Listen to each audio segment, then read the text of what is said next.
This program features live coverage of an African safari and may include animal kills and carcasses. Viewer discretion is advised.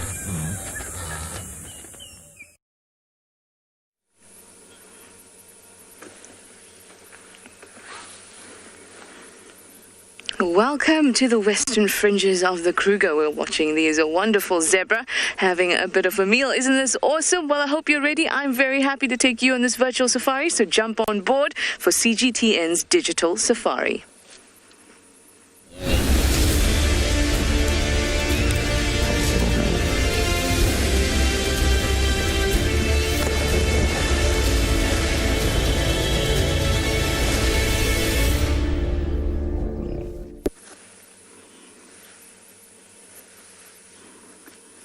Good morning, and welcome aboard. This is the Digital Safari by CGTN, and like I said, we have these wonderful zebras as well as some impala that are grazing about. Ooh. Everything just stayed standing very still, and there was a noise. So important to listen. My name is Trishala, and I've got a BK on camera this morning. Oh, everything's calmed down. Let's just watch them and see if they're alert. No, they look like they've relaxed. It's so important to sit and listen to what the bush is saying to you, not just what it's showing you. But they look relaxed. Well, guys, remember, this is live. It's happening right now across several locations in Africa, and you can chat to us using the hashtag CGTNWild or the hashtag Wild Earth, and give us your questions, your comments. We'd love to hear from you. You can see it's much less windy today, which I'm very thankful for. It's about 12 degrees Celsius, 54 degrees Fahrenheit.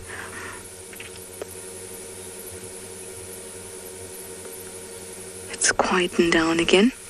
Zebra are busy eating. The impala and the zebra are together.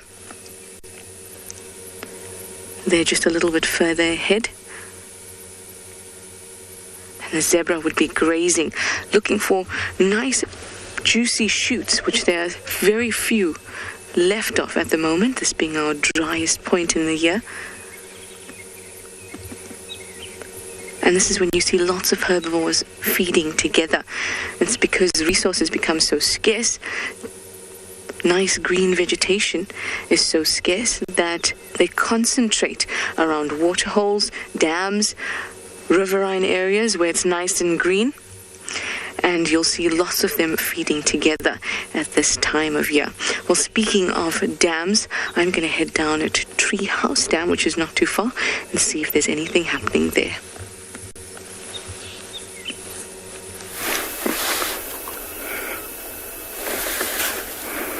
Hello and welcome to the Masai Mara. Here I have the marabou stock and they are very busy. Good morning, lovely people. Welcome to Masai Mara. It's me again, Isaac Rotich. On camera, I have Big James, and we're coming live and direct from the Masai Mara. Remember to talk to us on hashtag CGTNWild or hashtag Wild Earth. We're here to entertain you with live broadcast of wildlife in the Mara. I've come across these guys, and this is the other side of them. A marabou stock is a scavenger, but it can be a very efficient fisher bird. Over here, they're using the advantage of their long legs and long beaks to probe in the water and wade in the water to look for frogs. That is what I assume is in this water. There is one to the left who is very busy. You will see him there. He is really looking for something. This is the other side of marabou stock. Apart from finding them where there are vultures, scavenging and waiting to eat small scraps in a kill, here they are fishing, and they're very, very busy. There is about 7 of them, and everyone is taking a chance to see if they can get something, a frog or something. See that? That beak is like needle in front and a knife at the edges, so it can stab a fish, stunning it for them to swallow it. I don't know what's the temperature of the water, but I don't want to test it. So I think, they have very cold feet, but they are, really looking for their breakfast. It's a beautiful morning. The temperatures are really, really nice over here in the Masai Mara, and the sun is just coming out. My main aim this morning is to drive along the river, see if I can find some cuts or a crossing for you guys.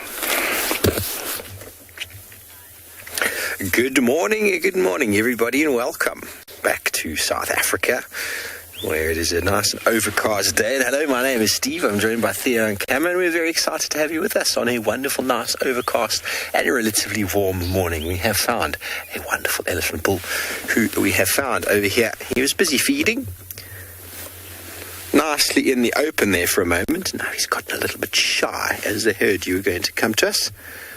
He decided he's going to go hide over there. We can see you there, my friend, just behind the bush.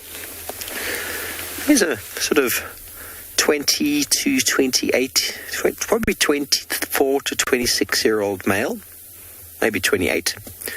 It's not easy to age elephants in the wild. The size is often a good sort of understanding of how to age them. Bulls obviously get much bigger than females, and females are very difficult to age. The bigger the bull, generally the older he is. And it's sometimes easier to see when they're with other bulls, because you can get a good idea. Let me try reposition there for you, Theo. Another view of this guy. He's moving across here. Remember, this is live, so these animals do move, and there's not much you can do about it if they move out of the way. Just poke our nose here real quick. Okay, let me try to get another view of this elephant just over my shoulder. And I wonder where he's headed to. Jumbo, and a very good morning, everyone, and welcome to the Masai Mara of Kenya. My name is David, and we're just on the riverbank of the Mara River, waiting to see if the wildebeest will come across. It's time for the migration now, and where we are, we're in a very fine location where we've got a feeling as they build up, they'll come across at this point. Ladies and gentlemen, remember, should you have any comments or questions, please send them through #CGTNWild or #WorldEarth on Twitter. And we'll be happy to answer your questions and appreciate your comments.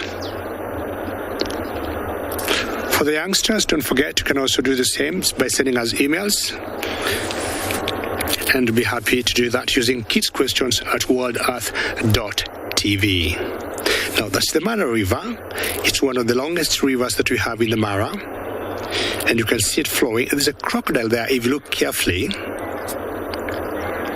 And it's swimming against the current. And chances are it's just hoping to get itself some breakfast if this wildebeest will come and cross here. This river is important to the animals, and to some of the animals it's a river of death. For the crocs, it's a river of life. We can hear the waterfalls from the background because the area we are in is a bit lower from the left.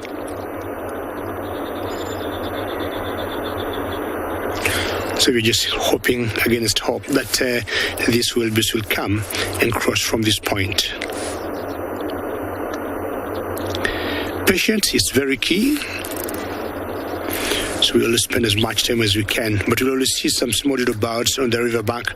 Oh, that was a hippo there that just went breathing. You said blow some water out of its nostrils, 2 of them.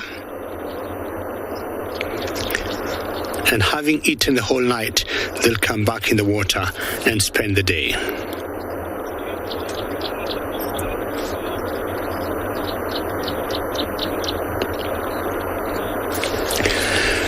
Every year, around the months of June, July, and August is when migration happens here in the Masai Mara, and there's always a lot to learn about this very famous world spectacle.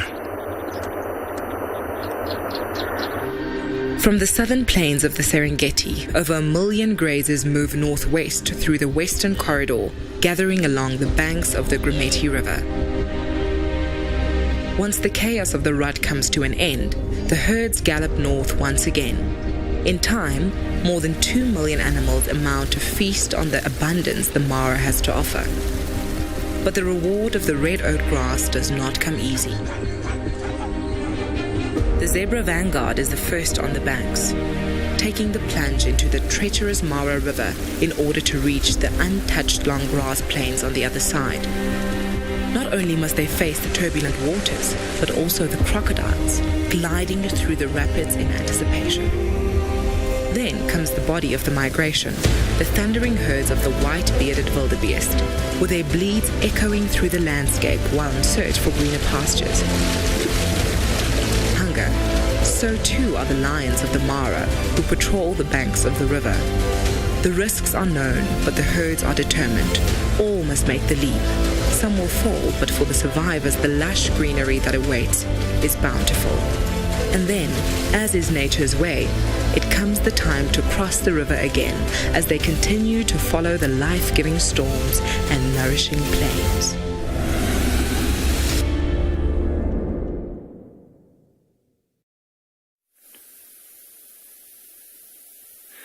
So a warm welcome to all our viewers, and how amazing is it being able to just talk about the Great Migration and actually see little bits a part of it, and how all of it is just integrated in the whole circle of life.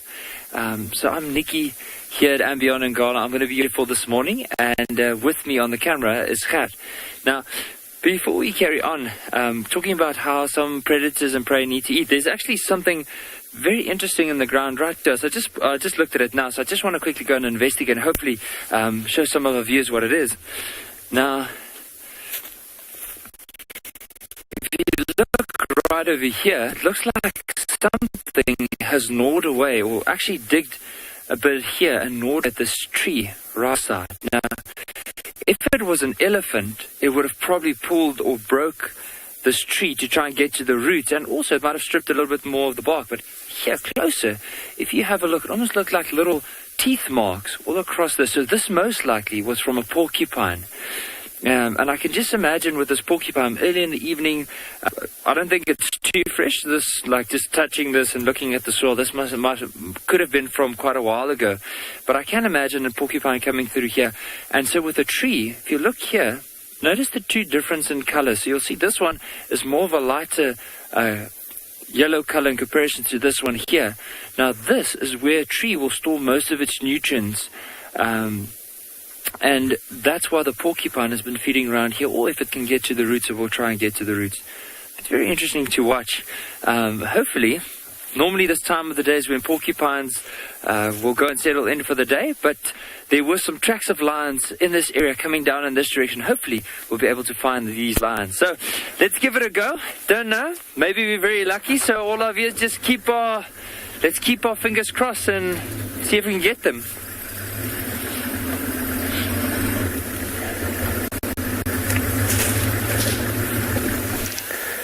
Welcome back, everybody. We've found a bush.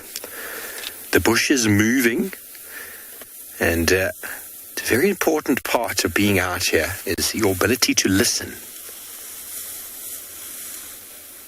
If you listen carefully, you'll be able to hear the noises. And there's only so many animals that move bushes around. Baboons are one of them. Kudu or another one, rhino, and elephant.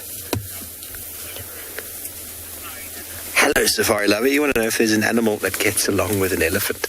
Well, elephants, they're very big and they're pretty dominating. So if they don't want to play, they chase everything around. Nothing really hangs out with an elephant. Everything's quite sort of aware of the size of an elephant. They're very big animals, and they're very, very powerful.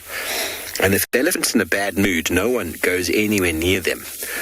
If an elephant walks towards a group of animals, those animals will move out the way. It's just the way it is. When it comes to this time of year in the drought, well, not the drought, but the end of the dry season, you can see he's eating very, very dryish grass there. The water becomes very limited, and elephants can be quite aggressive around water. They can be quite dominant around water. They can chase all sorts of animals, including hippos and buffalo and rhino and all other gazelle and antelope away from the water so that they can enjoy it for themselves. So they're not the friendliest of chaps, but they do enjoy themselves. They do enjoy hanging out with other elephants. The bulls enjoy pushing each other and playing with each other. And the herds are very tactile. That means they're very touchy-feely. They love to touch and feel each other. Very important for their social organization and communication, the touching and feeling. But this fellow is on his own. And I'm thinking it's the same guy we saw before. Actually, it might be another one because he seems a bit bigger. See if he looks at us in a moment, and you'll see how broad his forehead is. First of all, you can see what he's doing. His trunk is pulling the grass, and then he hits it to get all of the soil off of the roots.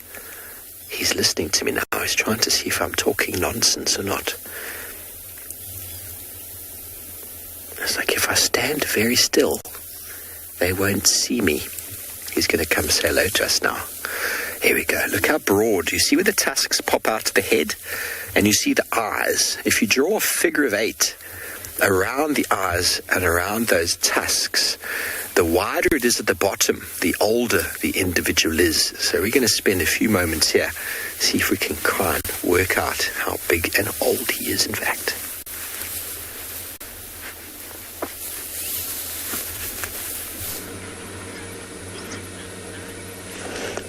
Look at these. We have some hyena sitting on the main road on the southern boundary, truly staking their claim to this road because they are smack bang in the middle. Any vehicle that would want to go to any of the lodges in the northern Sabi Sands would have to pass these guys. So it looks like we have a ribbon on the right there. You can see the bee on her ear, her left ear. There we go. Now, Ribbon is the mum of the two older cubs at the den.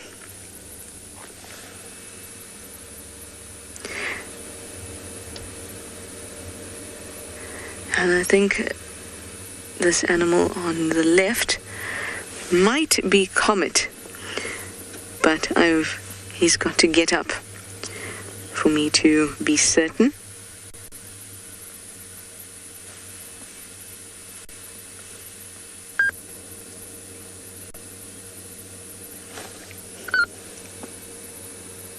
And I think the third hyena might be Intima, but I'm actually not very sure. I'm just saying that based on the fact that she hangs around with Mum quite often.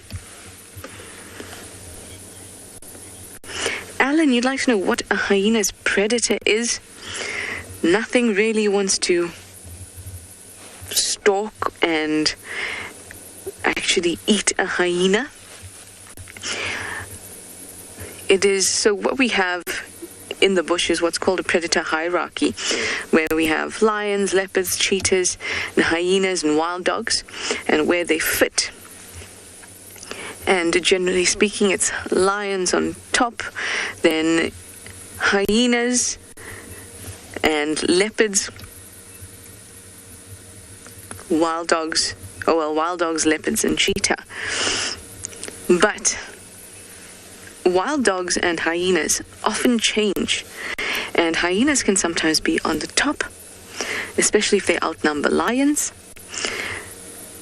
Nothing preys on it. For them to be preyed on, it doesn't mean that something would simply eat it, but that something would go after it specifically. Look for a hyena, hunt a hyena, and nothing does that.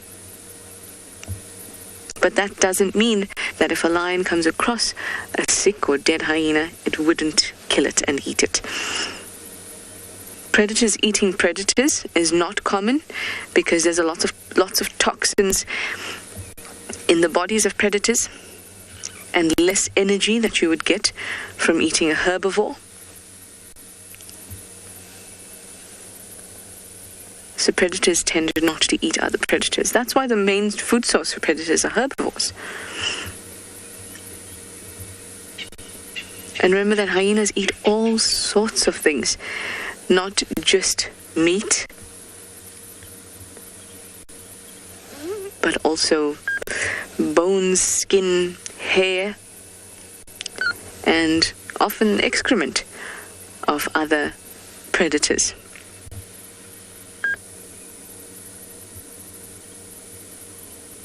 So definitely not something animals crave for the taste of hyena. I think not.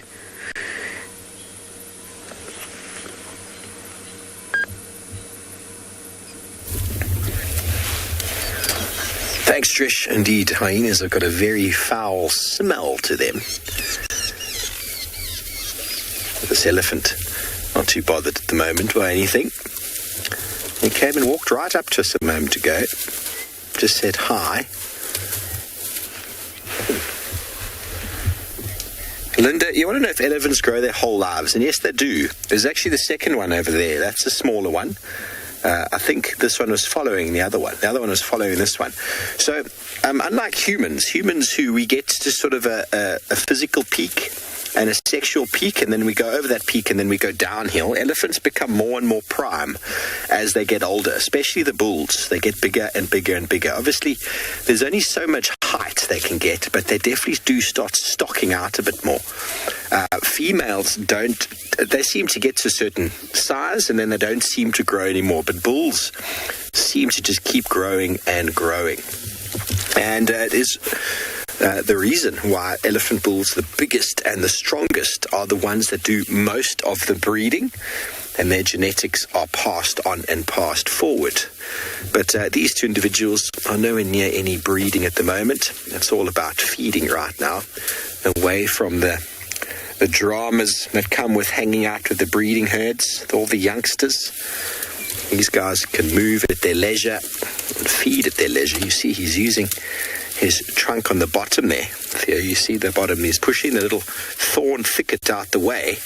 Underneath these trees and underneath these little thickets that have formed, They are shade-loving grasses, and lots of grasses with lots of nutrients that have been protected by the small branches that have been pushed down. And the elephants are very aware of that, and they're pushing it out the way. They're actually smelling the grass, going, "Ooh, I know this grass," and picking it out of the basket of fruit, as you would if you closed your eyes and reached into a basket to find some fruit with your nose. You'll definitely be able to find exactly what you're looking for. And that's what these guys are doing right now, feeding on the juiciest and tastiest grasses that are still around.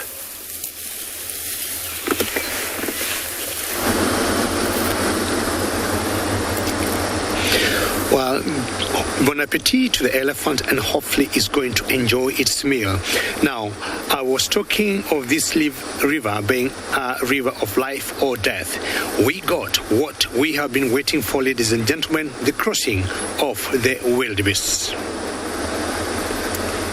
I'll keep quiet for a couple of minutes for you just to enjoy what is happening here.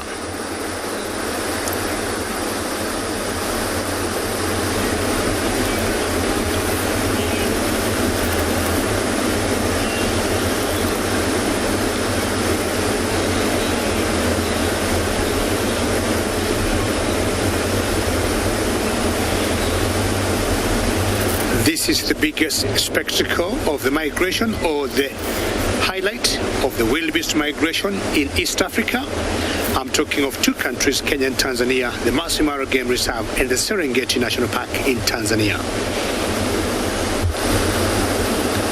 So they're kind of crossing from south to north of the river. And in the background, you can hear the waterfalls of this river rolling down from the rocks.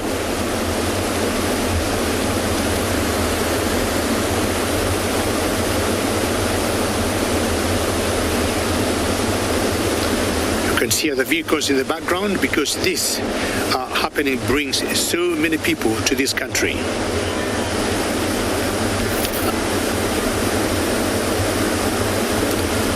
I would want to call ourselves this morning, and all of you viewers, very fortunate to witness this.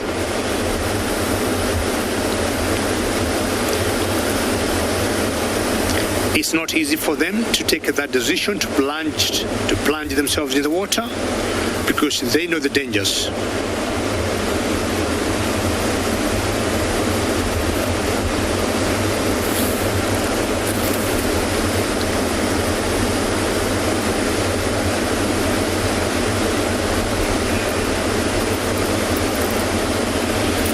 We could ask for a better morning than this.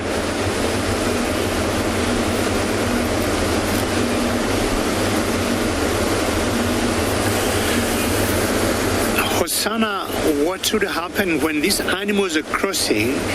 If the river has a much, I would say, bigger current, it's not good for them, and it affects them because, one, they get distracted because of the rolling water, and it's not very good for them. So they have to choose a place that's pretty quiet. So where we are is where the waterfalls are, but down another, 200 yards down the riverbank Hosanna, that's where they're crossing from. It's much quieter there.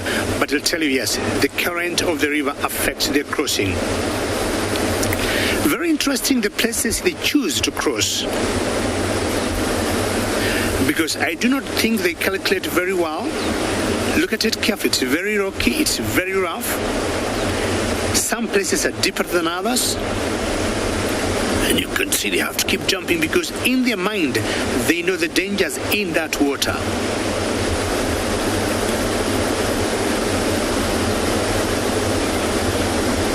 Well done for those ones that just made it. And I'll tell you, some of the predators that will be lurking around in the bushes waiting for these crocs, for these wildebeest, all that calf is trying, could be crocodiles or lions, and occasionally we have seen leopards laying ambush for these animals.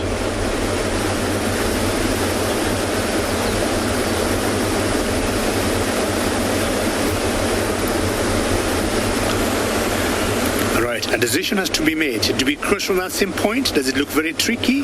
So they could be looking for another place that's a lot easier for them, with a lesser or a softer gradient.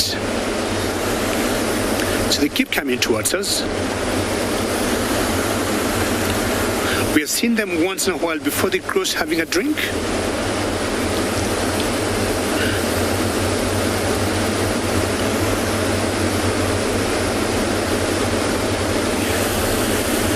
Lynn, you'd like to know when there will be some most likely to cross in the day. I'll tell you, it is very difficult to tell. You'll come here, like we were here like 7 o'clock in the morning, and they were just building up by the river. But a friend of mine that I met here, he told me by 6:30 they had started to cross in the morning. The day before yesterday, we got people, and including ourselves, we kept staying by the riverbank to find out if they're going to cross, and we spent like half the day by the river, and we saw a very short or small crossing. So it depends on when they make the decision or when the leaders decide it's time to cross. So it could be any time of the day. But Lynn, out of my own experience, the mornings and late afternoons are the best times to cross. So we are going to wait here because the numbers are still building up, and hopefully we'll see another crossing.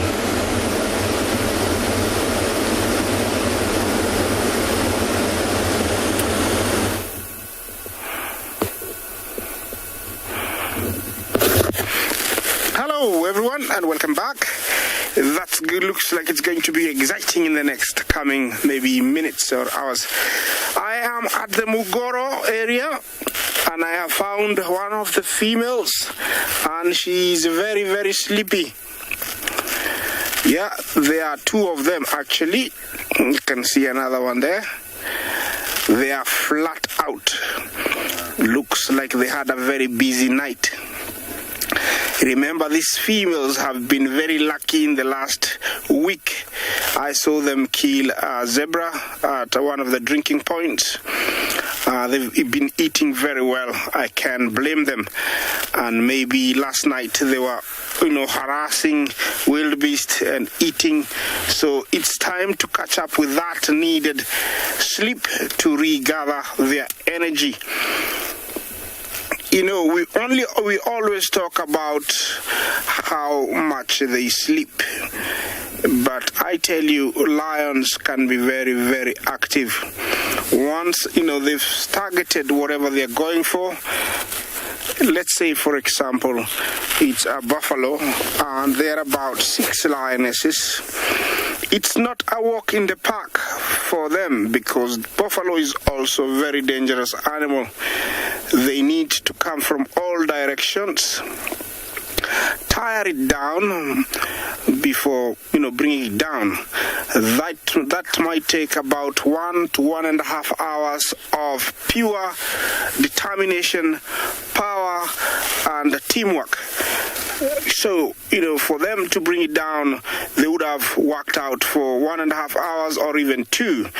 Just imagine going for a run for 1.5 hours, how you feel. After that, I think you can be excused to sleep for 18 hours. So although they're very good sleepers, they are very good, at working hard. Remember, this is coming live from the Masai Mara. Talk to us on hashtag CGTN Wild and hashtag Wild Earth. Yeah, engage us. Yes, and I think I'm going to leave them to continue resting, because I don't know what they were up to last night, and try and find something else for you guys. Hyenas are also very, very flat. We have a total of 5.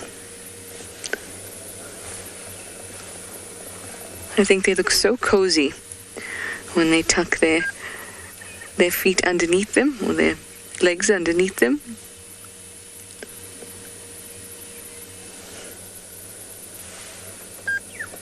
They remind me of those pictures that you get of babies. When you get pictures of babies rolled up in flowers and things like that, when they're very, very little. When they're like this, the hyenas remind me of that. I don't know how the babies feel about that comment.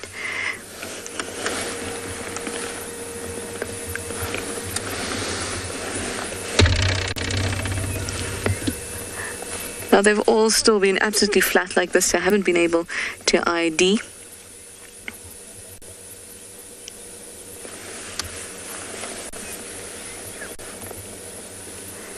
I'm sure that they have eaten something last night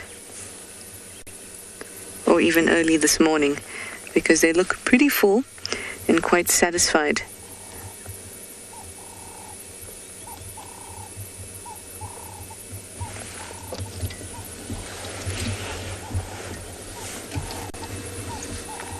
There's the other one.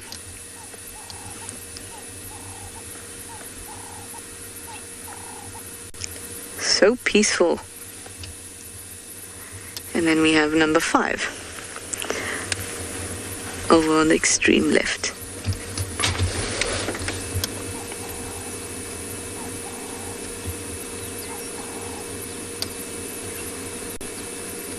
Very flat. Now, I love to spend time with hyenas, especially when they're out like this, because they might just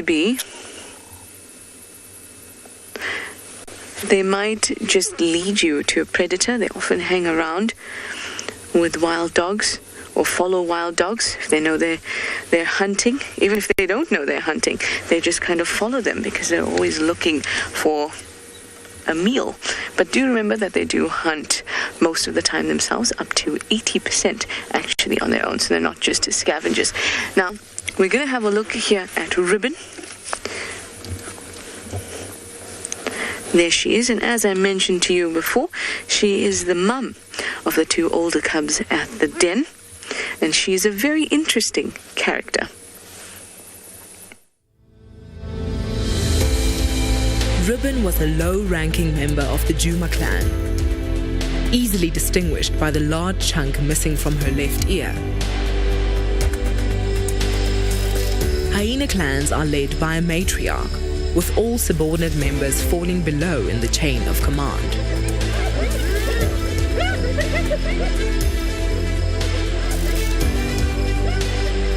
In 2019, Ribbon gave birth to 2 cubs.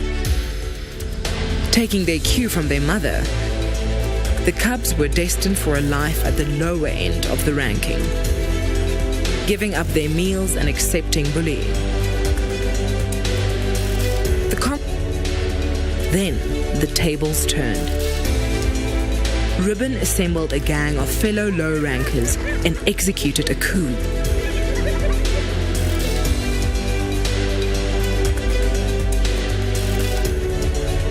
Toppling the current matriarch, Corky, and taking the crown.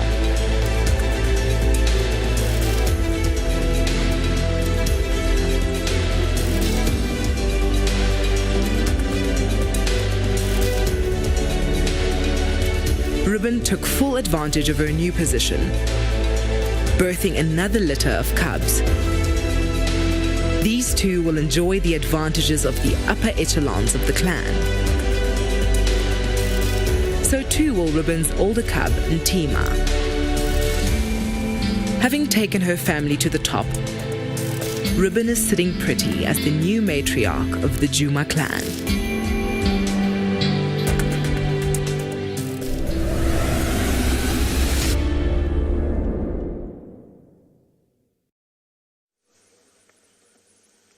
Sitting pretty indeed. Sitting very cozily, I think. Well, she is the hyena in charge now. And you can see that many of her clan members are certainly around her. And that means that she has preference for spots to sit in, den sites, preference at carcasses. She is Queen Bee of the Juma clan. Now remember, this is happening live, everyone. You're watching CGTN's Digital Safari. We're here in the Sabi Sands Juma Game Reserve. This is on the western edge of the Kruger. Now please, we'd love to hear from you, especially since my hyenas are not doing much. They're all just relaxing for now. Use that hashtag, Wild Earth, or the hashtag CGTNWild. And I want to know all of your questions and all of your comments. I can't wait to have discussions with you. Jackie, you say it's a hyena roadblock. We get all sorts of roadblocks out here. Hyena roadblocks are certainly special. And this is like a roadblock on a highway. Backed up traffic, cars can't go round. A car did come through earlier and they hardly moved. Ribbon stood up. And that was it.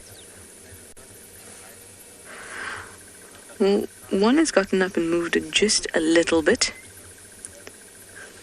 So maybe they will lead us somewhere. Well, I'm going to be here to find out.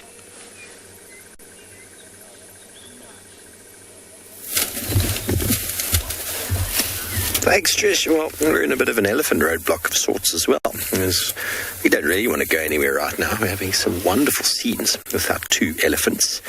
And we're hoping we're going to be able to give you a size comparison. The one on the left is the one we saw earlier. And now this is the much bigger one on the right. Now, it's hard to see really, but see where the eye is? Now go down to the tusk.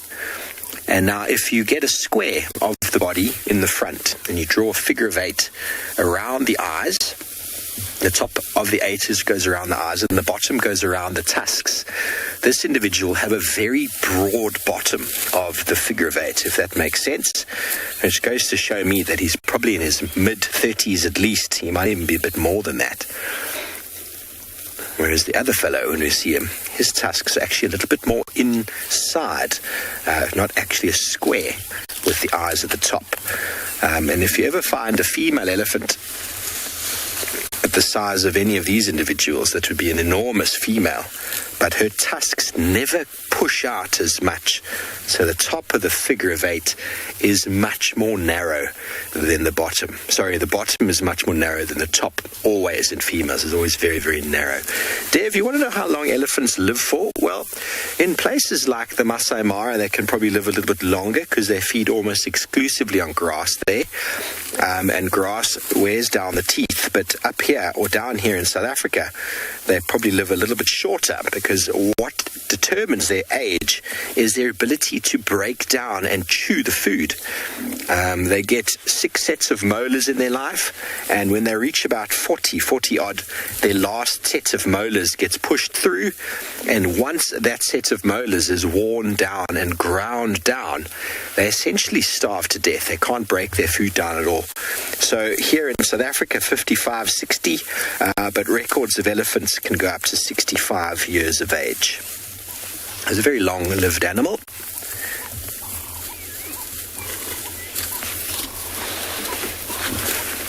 And he's being very particular about what he's feeding on. These shade-loving plants hidden underneath these trees. He's not using eyesight at all to find them. It's all smell.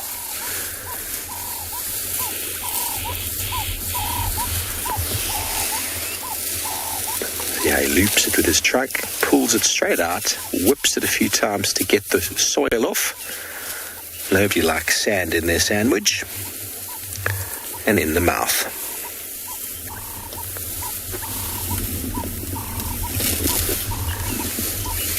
And this pretty much is the day of an elephant. They go all day like this, feeding. A very poor digestive system. So they're just constantly feeding themselves.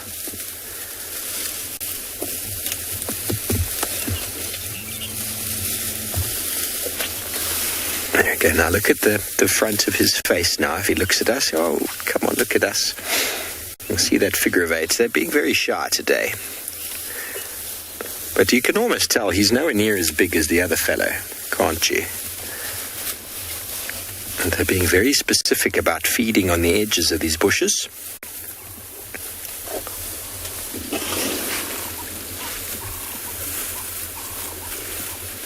Yes, you've got to turn. There we go. Have a look at the eyes. And it's almost a square from the eye down to the tusk. If you drew a figure of 8, the top of the 8 would be pretty much the same as the bottom. Do you agree with me, everybody? I hope that's making sense. Now, when you look at this other fellow, you'll notice that is by no means the case. And hopefully these two are going to come closer together. We'll be able to see the size difference.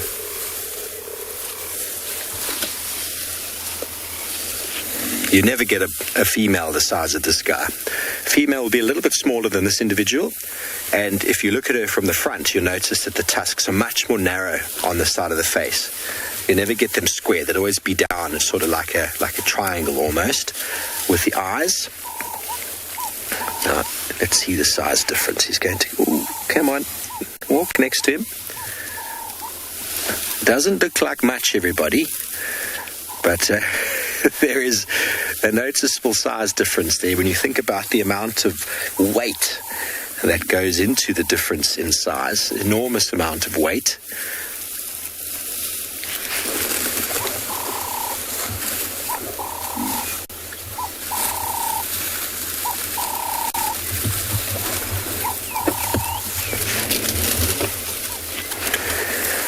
Both hiding in the bushes now.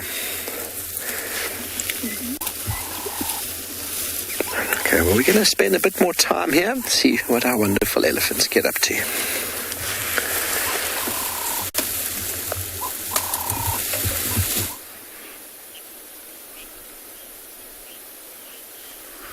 Good morning, everyone, and welcome to and Beyond Pindar Private Game Reserve. My name's Matt, and this morning behind the camera we've got Craig. We this morning have found a journey of giraffe, or at the moment a tower of giraffe off to the left-hand side that you're viewing now. Also just catching, they've just caught this morning light, and it couldn't have come at a better time because this morning is actually rather crisp out here. They, underneath their legs you might not be able to see, but are also a nice herd of zebra, but these three keep sort of focusing between us and them, and it might be, we've come out here this morning to look for cheetah, might be giving us a signal that that's that, but I think they're all just busy ruminating at the moment. But they've got a lovely view from where they are behind us, looking over to the west, over the Limpopo mountain range. You can see the wind starting to pick up as well. On a morning like this morning, cats might take a little bit longer, or cheetah that we're looking for might take a little bit longer to get active this morning because it's so cold. Maybe, warm their engines with a little bit of sunlight first and then set off. So we've been searching high and low in the meantime and haven't seen anything of the likes besides these giraffe, which could very well aid us in a search for cheetah, although they're not doing that this morning. Have a look at the one in picture. His ossicles on the left hand side are quite skew, very sort of interesting growth, that, and that might be from that necking that they do. If you got into a bit of a fight with another giraffe bull,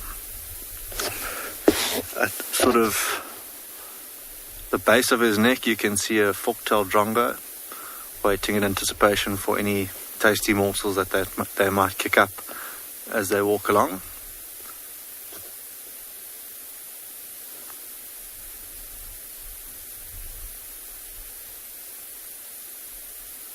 But I think also now that the sun's just crept up over the mountain for them, enjoying that little bit of sunlight that they've got.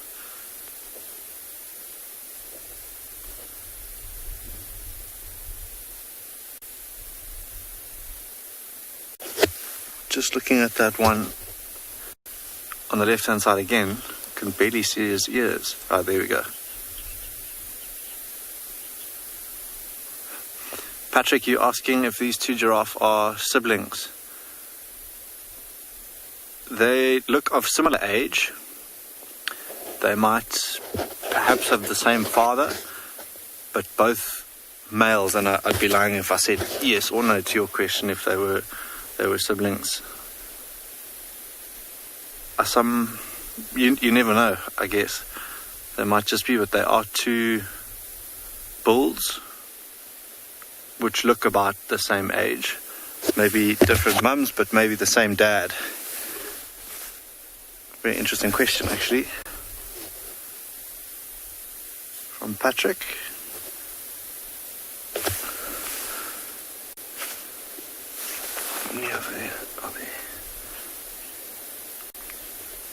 We're going to carry on in search of those cheetah this morning in the plains behind us, and hopefully we have a bit of luck this morning.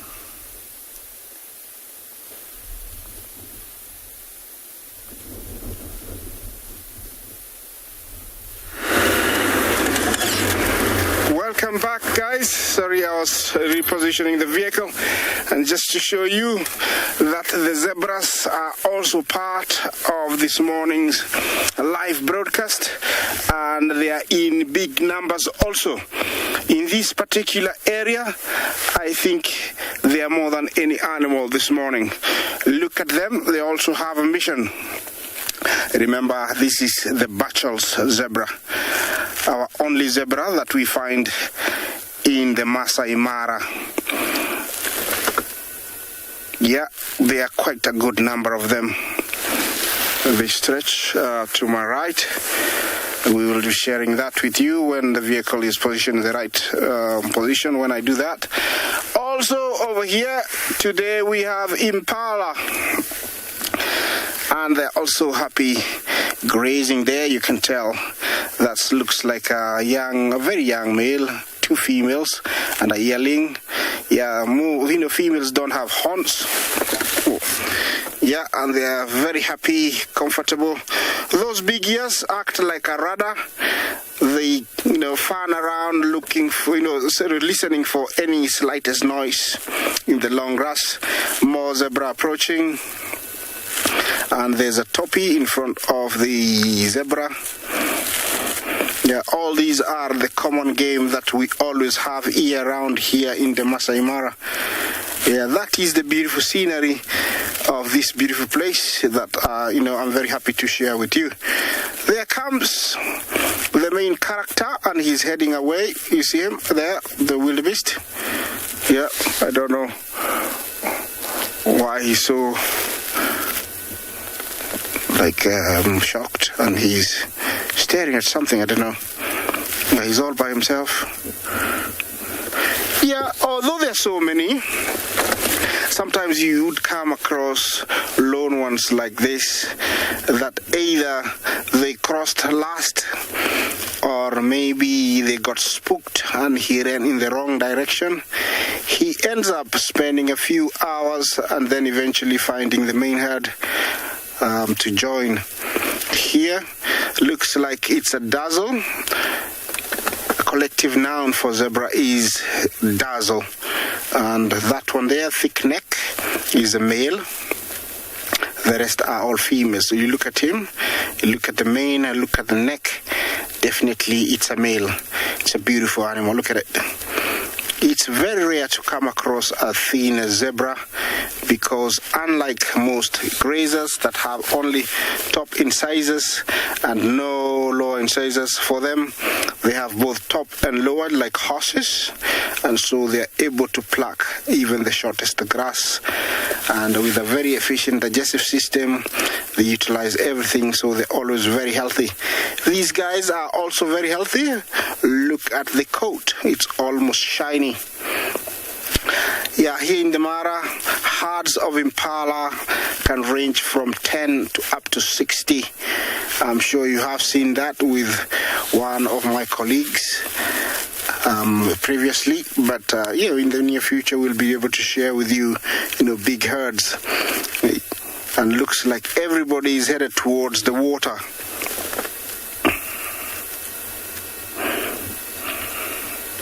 Shane, you ask if all these animals eat the same grass. Yes, they do. And just to remind you that grass is the most abundant, crop in the world. It is everywhere, and so they all eat grass. Yes, there's different types. There's giant bristle grass, sporobolus grass, red oat grass, wire grass.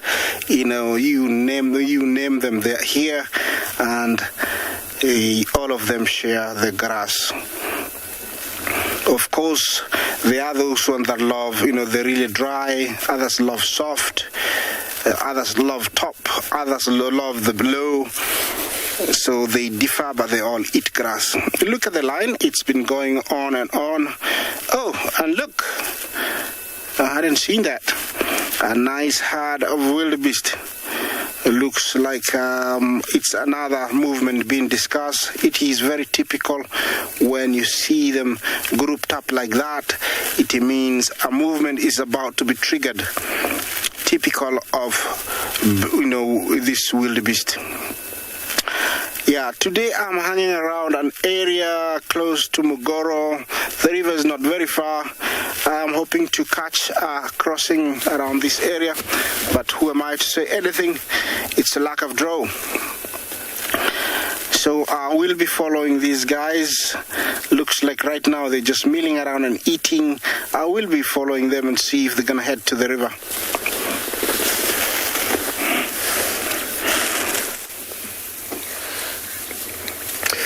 Thank you and welcome back live to Djuma, everybody. We've got a little fork-tailed drongo who's trying to take advantage of this elephant's feeding behavior. It's a very, very sort of beneficial behavior. The elephant is disturbing the trees and the grass and flushing any insects that might come about. Many camouflage insects would be hiding in there. And so he's just waiting for something to be flushed. If it does, we'll fly very quickly and catch it. A nice energy-efficient way of feeding. Follow animals. Might have seen it with cattle egrets before. Following cattle or buffalo through the vegetation. Anything that gets displaced by the buffalo or by any other animal for that matter, or cattle, is then scooped up.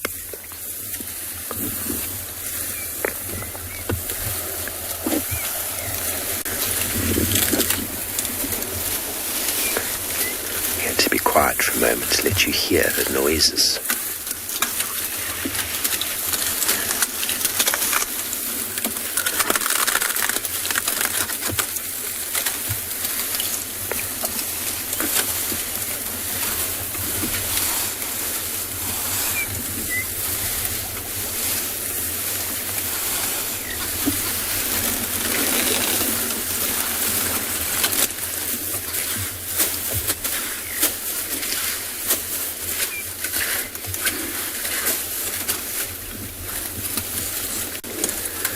We've positioned ourselves on the other side of the bushes where they were feeding.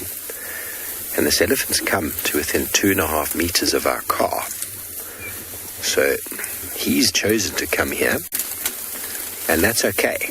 We haven't positioned ourselves in his pathway. And if he comes closer, it's okay. We just sit very quietly and very still. And if they come closer, it's their choice. They've got plenty of room to maneuver. Plenty of space to walk around us. We're not sort of blocking them in any way, so this is quite important behavior. If he decides to come closer, that's his own choice. He's not showing us any signs of discomfort. His eyes are quite soft and quite mellow.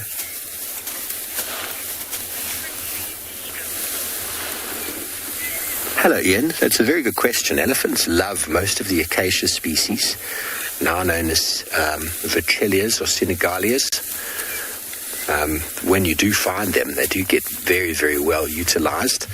But it also depends on the time of year. In the winter months, elephants are smashing all sorts of trees, especially the bark and the roots. Red bush willows are getting eaten. Torchwood trees are getting eaten. Marulas as well. So they are very selective, but at the moment, what they're also feeding on a lot of is the weeping wattle, African weeping wattle, on the bark specifically, leaving the leaves alone. So many of these plants have got enormous amounts of not just nutrients, but medicinal value that these elephants are capable of figuring out and finding. And a lot of the plants have got sort of stuff for the digestive system, medicinal values for the stomach, ailments that we actually utilize them for as well, through decoctions and teas, for helping with gas or inflammation in the tummy. And elephants have got enormous digestive system. Well, it's not very efficient, it is still enormous. And so they will feed on things to help them with a little bit of gas, a little bit of inflammation, possibly some pain. He's hiding in the fork-tailed drongo. There we go. Maximizing on insects that are being pushed away.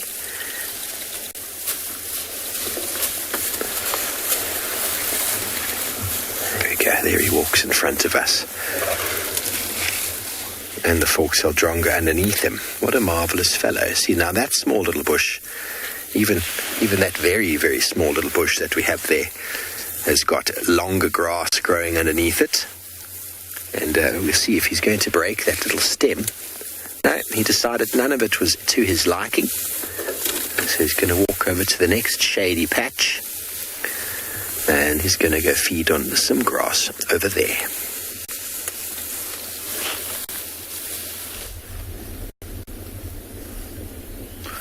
Welcome back to And Beyond Panda, everybody. We're, like Isaac this morning, in anticipation of crossings. We've just had a herd of wildebeest that have bolted past this particular watering hole. No type of crossing, but we thought they were going to come down to drink this morning. We are still a couple of impala who are equally as shocked as us that they didn't stick around to drink or come down to drink. See, yeah, they're looking at us like we are at them, trying to find out what spooked those wildebeest, but they, hightailed it back behind us into another little dried up watering hole at the moment. You can imagine this, just in front of these impala is a little watering hole, which would be, on a hot day like today, a gold mine for animals that have to come down and drink. And this is where we thought we'd come and have a look for cheetah to see if they perhaps weren't in the vicinity. If cheetah haven't hunted successfully in a couple of days, they too obviously need to drink and will come down for a drink. But no tracks or signs of them around here. Starting to warm up. A couple of birds of prey have taken to the skies as well.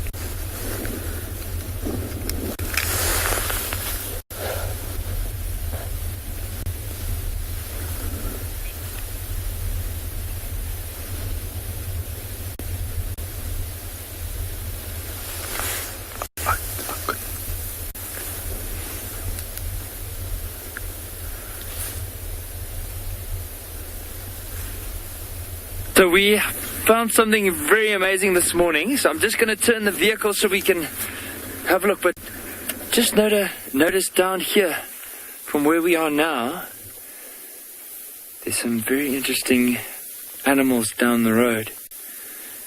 So we just found 7 wild dogs that were coming down, and some of them are actually stained with blood. So I think they might have just made a kill and now slowly starting to move off.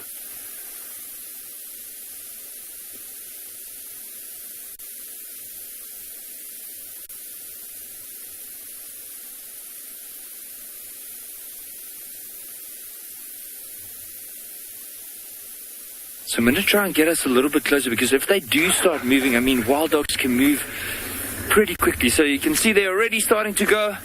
Let's try and see if we can catch up. But this is really exciting. You just never know. I mean, they are stained with blood, but it doesn't look like they had something big to eat. It might have been something small like a duiker, maybe even a young impala. And if they do find something else as they are moving, you just never know.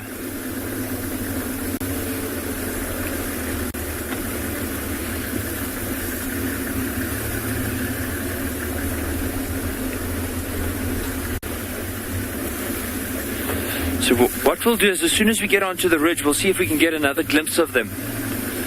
But they are slowly or quite steadily moving on in this particular direction.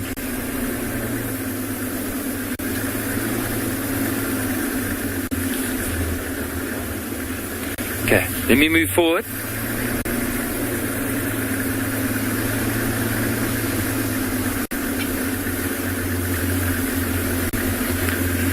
Bianca, I mean, if you look at the color of these wild dogs, I mean, if you, like, just in general, with wild dogs, they've always been part of the African continent, and they've never really been domesticated. And if you look at the colors, like, do you see the little dashes of white, a bit of brown, black?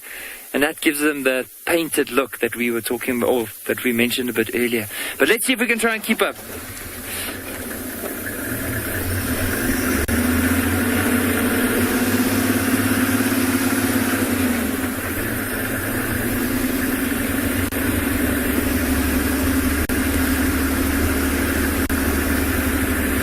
And there's sometimes, what I want to do from here, before I get to your question, I just want to loop into this block and see if we can get another glimpse. But, so wild dogs, sometimes they can be by themselves. There was a female here at a stage that was all by herself, and she actually then started looking after the jackal puppies near one of the open areas not too far away from here. So sometimes you do find them themselves if they don't have a pack, but normally they'll be within a pack.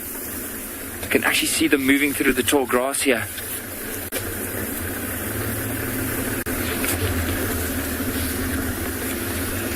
Here we go. Let me quickly just stop. They're right ahead of us. And they blend in so well to this environment. Like, the only thing that really stands out is those white tails as they maneuver around some of the bushes or through the grass. Now, I've only noticed 7, which I'm not too sure if it's a pack that we often see at Ngala, or if it's probably a new pack. I'm not too sure. So the best would be is let's follow them for a little while and see where they eventually head off to. It might even be like, so at a stage we had a pack of wild dogs that were denning on the reserve, but they were denning in the far northern side where we don't really have any signal. So imagine if this is them and eventually they're heading back to their den side. Not saying anything, but there's always a chance.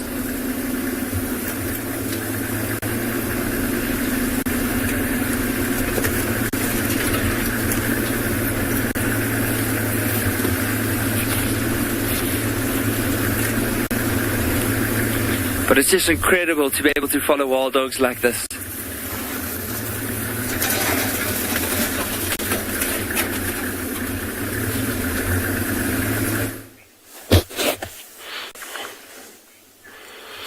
Well, it's a bit of a late start for us here at Prideland's Eco Training, but we found something quite cool, something that we don't always get to see. That was a black-backed jackal. My name is Taylor McCurdy, and on camera with me today is Sebastian Rombi, and we are always excited to be out here because there's been lions roaring, we've had leopard tracks, but we haven't found them yet. But hopefully we're going to find them. I thought that when we saw the jackal, it was a good opportunity to, I suppose, start our morning for the search of predators. Anyways, so the jackal is very camouflaged, as you can see. It's just on the right of your screen. There you go. Now it's in the center frame. And it's just sat down. When we arrived, it was walking around, and it actually defecated on a pile of elephant dung, which is quite funny and typical of the jackals. They like to defecate on other things, normally on rocks or logs or elephant dung, and they've got to be higher up than everybody else. But now it is just sitting around here. Now, it does look a bit like a fox. I'm sure a lot of you are thinking. It is not a fox. And they are one of our little scavenging animals. So kind of like a hyena, but just like a hyena, they also do a lot of hunting. And at this time of the year, there'll be rodents that they can eat and scrub hairs and things like that. But I thought that maybe why it was moving through this area is that there's a lot of ground-dwelling birds that have got eggs at the moment, and they have got a very keen sense of smell. Will probably be able to sniff out all the eggs. But for now, just curled up in a ball. It's actually got a little bit colder as the sun starts to rise. You can see how it's pulled its tail all the way around itself, and I'm sure at some point it'll tuck its head in between its legs and maybe just have a siesta. It won't sit out here for the entire day, though. When it gets hotter a little bit later, it'll have to go find a nice shady spot or a bush just to tuck itself under. And it's unusual just to see the one. I thought that we would maybe see 2 of them because they normally live in pairs. But another exciting thing that we can keep an eye out for is that it is breeding season for these jackals. So the other one might be at a den somewhere with some young puppies, So now that I've seen this one here, I'm going to keep an eye out and make a concerted effort to try and follow them. Because if we can see jackal puppies, goodness gracious, you will do lots of oohs and ahs. They're so cute. But not doing much right now. But remember, this is a live and interactive safari, so we want to hear from you. And maybe this is your first time seeing a jackal, so let us know. Have you ever seen anything that looks like this before? You can hashtag CGTN Wild or hashtag Wild Earth with any of your questions and comments.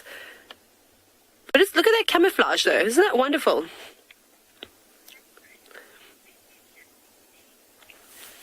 Thank you very much, Patrick. I was waiting for someone to ask, where do the jackals den?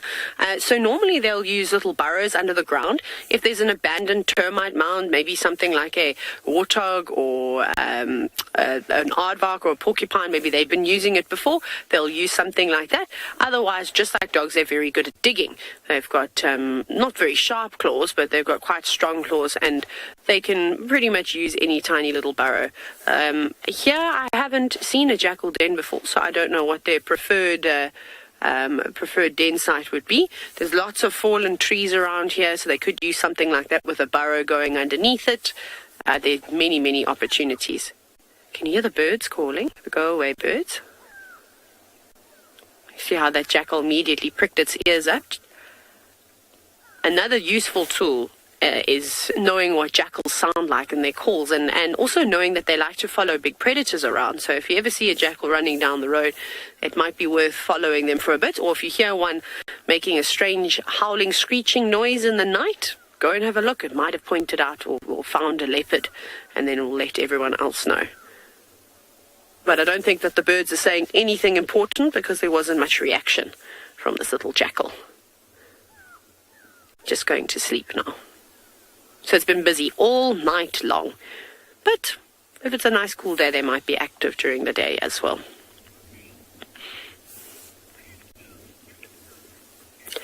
Yes, Jackie, the camouflage on most of the animals out here is quite spectacular, but I think that the jackal at this time of the year, with all the sort of golden browns and the tawny colors, and then of course the grays and blacks coming in from the bark on the tree, it's made for perfect camouflage. It almost looks like it is just a rock. And camouflage is very important to animals for a lot of different reasons.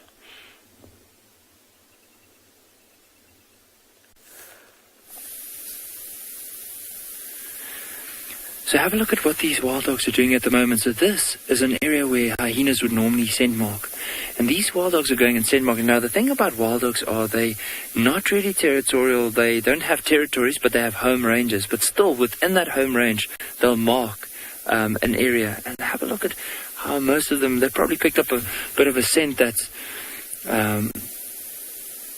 grabbed their attention. And now some of them are marking on it, others are just sniffing.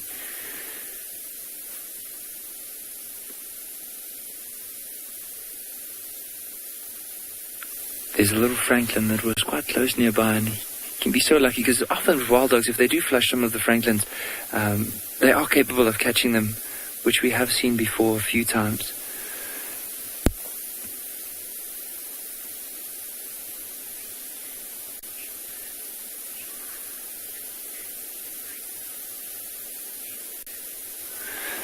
Deborah, wild dogs they're pretty scattered across Africa. I do know in South Africa you'll get quite a few. You'll get up in Botswana, Namibia. I'm not entirely too sure about like the numbers of wild dogs, especially up and towards East Africa side.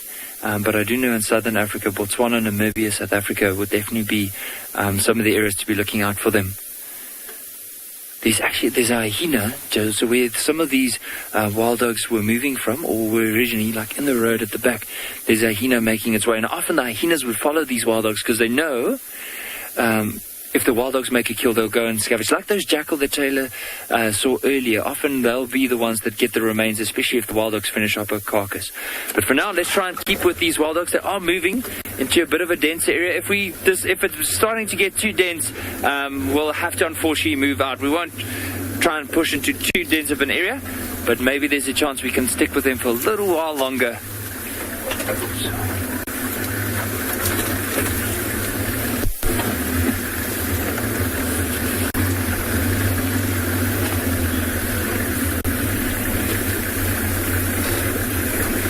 So what we're going to do is, while we are following these wild dogs, we're going to just show you a little bit more about them, of where they do occur within South Africa.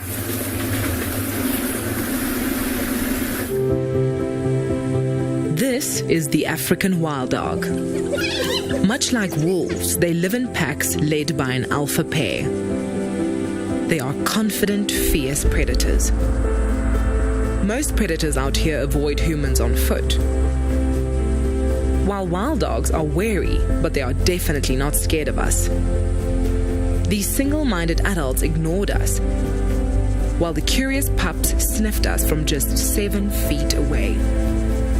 This incredibly rare sighting of a pack on foot left James enthralled.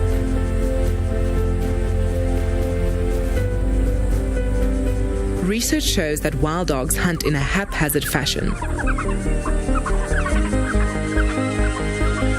but that they eat far more per chase than most other predators.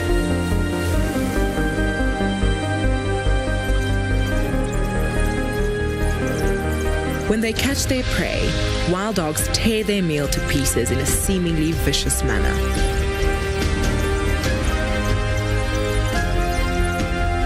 The prey, however, probably feels very little, with the adrenaline-filled shock rendering them senseless.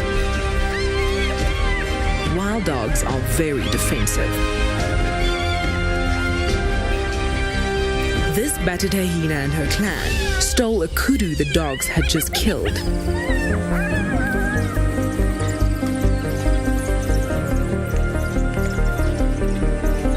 They may be playful, but this endangered species is a wilderness force to be reckoned with.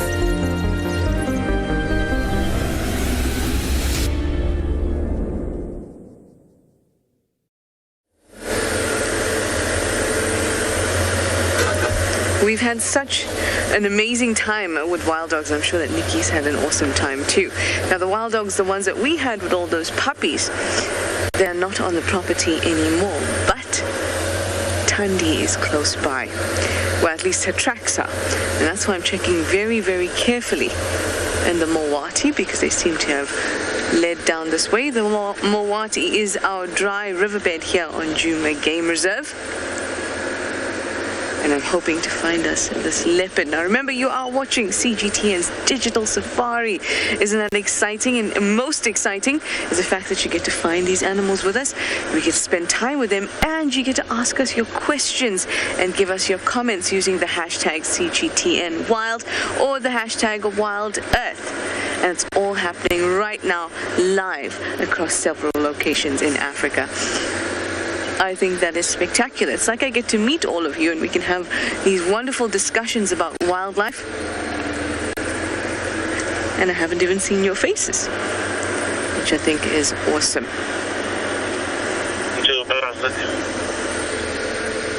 That's just the Game Drive radio going. That's how we all communicate.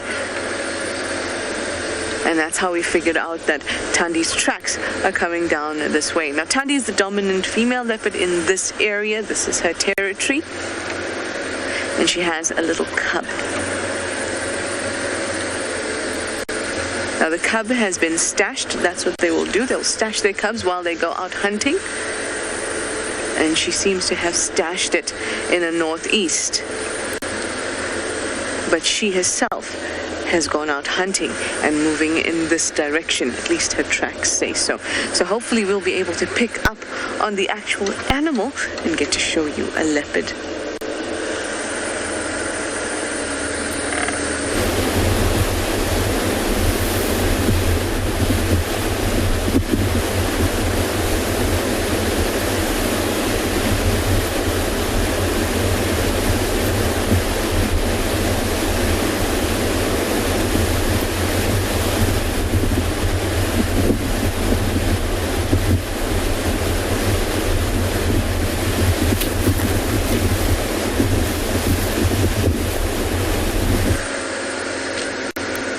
Sorry about that, guys. But you know how it is, especially out in the wild. It can be difficult to get all of this beauty streamed across the world. Now I'm having a look at some of the lovely trees while we're here as well. Now one of the most prevalent trees in this area are combretums, and the combretums are basically what we call bush willows. I'm going to talk to you while keeping an eye out for a leopard, obviously. Now, two that are often confused is the russet bush willow and the red bush willow.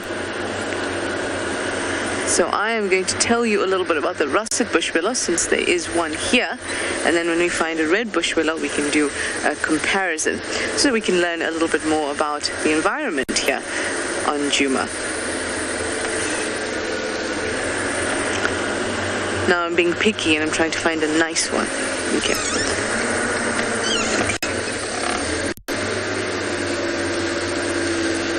Here we have an example of two. One is the russet bush willow, which is right here. You can see that the bark,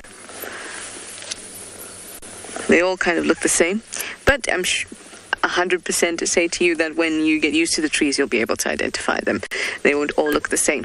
But the bark is quite dark, and you can see that it's finely fissured. So it looks a little bit scaly, but quite fine.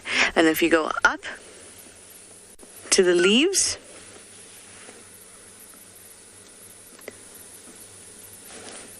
the leaves are smaller than the red bush willow's leaves, and a little bit rounder.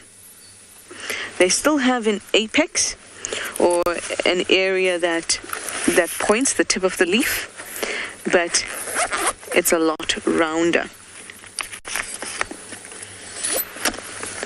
Now here I've picked some of these leaves. These were prepared for you previously. Cherry bell, you'd like to know if this is an evergreen tree. It is not. This tree is in the Mulwati at the moment, the dry riverbed, and so there is a lot of water that's collected in the water table underneath, and that's why it's still a little bit green.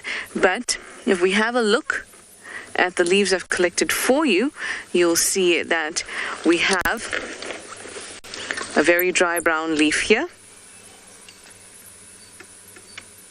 And I'll show you in a moment, but if I touch them, they'll all fall off.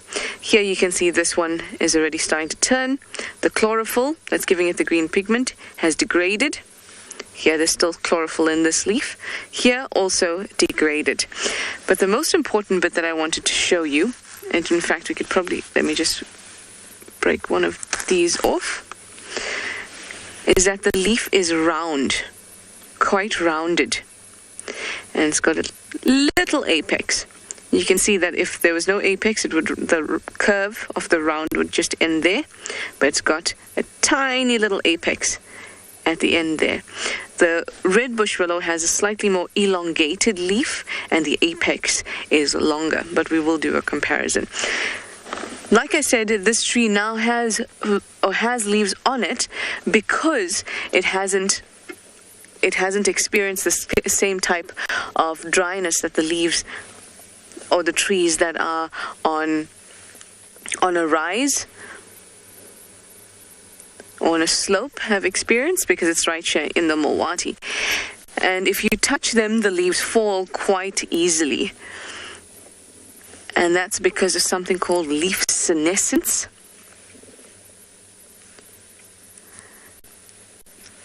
So if we have a look again down at this example, sorry BK, I'm swinging you back and forth. If we have a look again at this example, oops, this dried one here, over here where this leaf attaches, we can't see it, let me do this.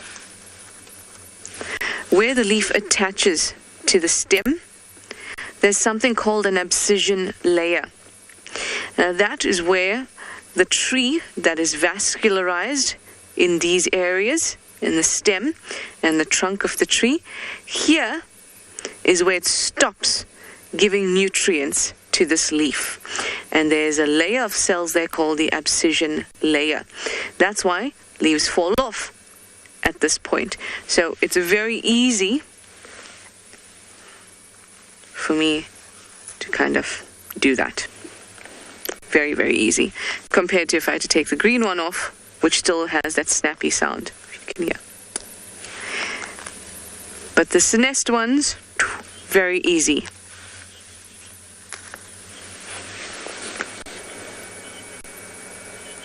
Peachy, you'd like to know if there are any trees that are poisonous to animals, like to elephants. Yes, there are. Short answer. In fact, all trees can be poisonous. I'm going to just shift you over to this leadwood so we can have a look here. So poisonous means that there is a poison that's collected in the leaves or in the tree. We do get things like a poison apple that you would not want to eat, or any animal would want to eat, and especially during the dry season when there are lots of animals looking for good vegetation.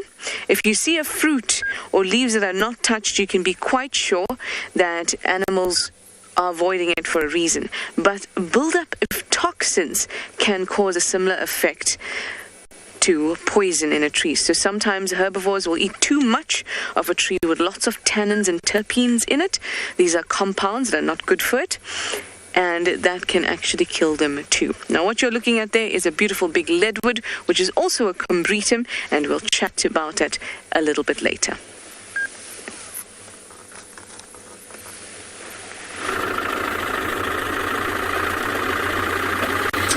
So we are struggling here on Pridelands. We have had every sign of every predator that you can think of, but do you think that we can find one today? No.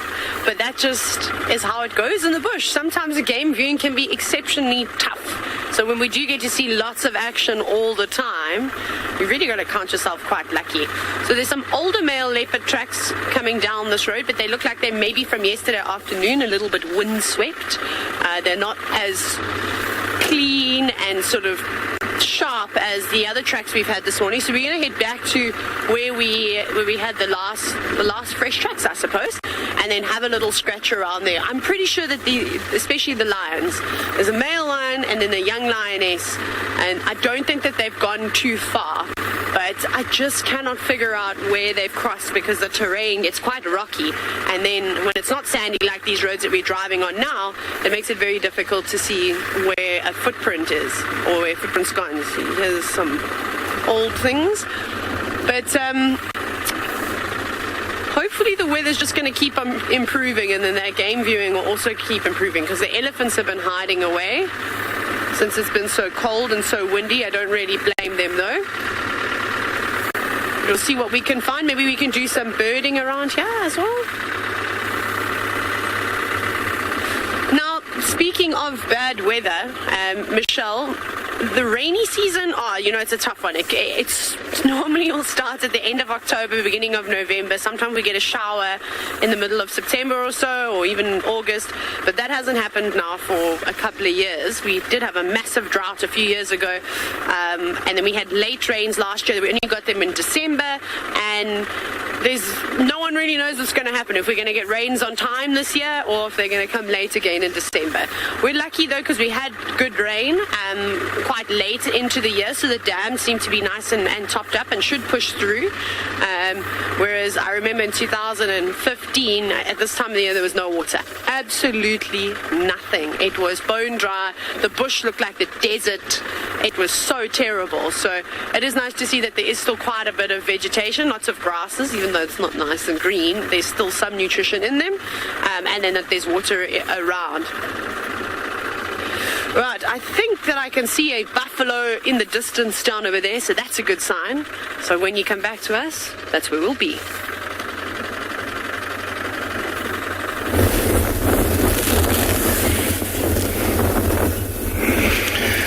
Yeah, once again, back in the Mara, and with something slightly different.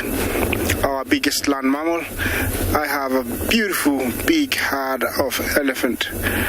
It looks like she's communicating something to the rest of the herd. Like I said, we've been having a very good time, very good season with lots and lots of young ones. Look at that. It is really nice and also encouraging to see, this many young ones. Remember that this animal was facing serious threat. Although it's still facing serious threat, it's not as much. It needs a lot of protection. And so to see lots of young ones like this, it is positive news. And I can say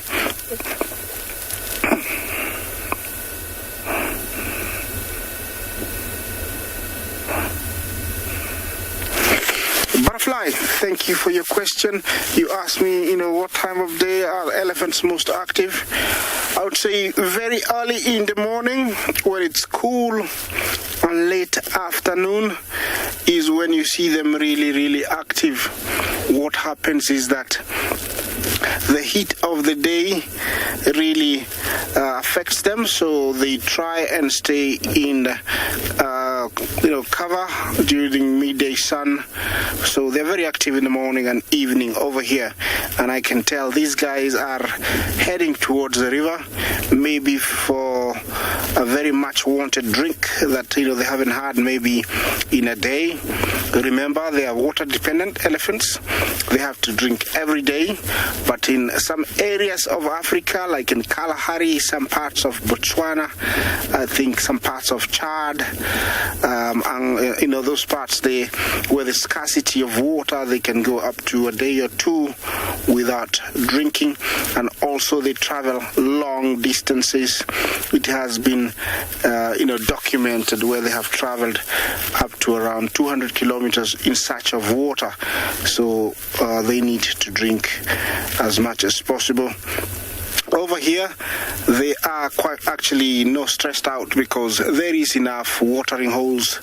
The Mara River provides enough water for them, so they have nothing to worry. This is a very big and beautiful breeding herd. Look at it. They're almost, I would say, about 20, very scattered. Over here in the Mara, the elephants haven't been hunted or bothered for almost 70 years since the demarcation of the Mara Game Reserve in 1948. There has never been hunting. Every now and then we do get poaching on the outskirts, on the boundaries, and that's where you find they are very skittish. They don't like, the sound of humans or vehicles when they get to the borders, and because they have very good memories, they can remember that. But over here inside, they're very comfortable. That's why they're very scattered. That is a half-grown bull. I would give him a good 25 years. Remember, bulls reach maturity at 35, so he's looking very, very well. That's when they're allowed to mate at 25. This is live from Masai Mara. Talk to me, hashtag. Talk to me on hashtag CGTN Wild, hashtag Wild Earth. Questions are very welcome. Look at that.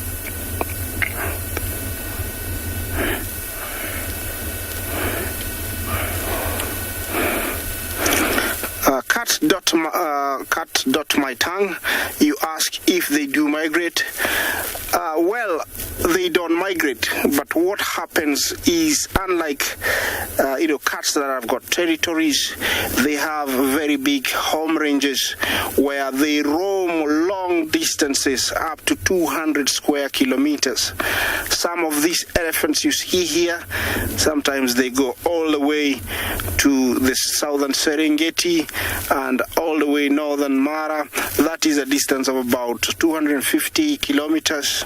So they go long distances. It's not actually migrating, but the matriarch leads them to areas where she thinks there is potential food that they need that is necessary for them at that specific year. She is very experienced being passed on from her mother and the previous generations, so she knows what is best for her herd, and so they move these long distances in search for something that they really need. Yeah, once again, a beautiful sight. I can never complain having this every day. They are approaching the road further up, so I'll be driving so that we can have like one-on-one experience with them. I don't know if I'll spook them, but allow me to move closer. I'll drive slowly so that I don't disturb them. But this looks like a very beautiful, nice big herd of them. Very scattered like this means that they're very comfortable. They haven't been harassed. This is a very protected area, and it's nice to see them like this. This is one of the crossings where I am actually, but there is zero wildebeest. It's just empty, and this is what happens. But they have crossed to the other side, and they will be, coming across this side in the next couple of days. So I'll be waiting for them to come back, because they're always crossing to the other side and back to our elephants. See how scattered they are? That tells you they're undisturbed. It's beautiful to see lots of young ones.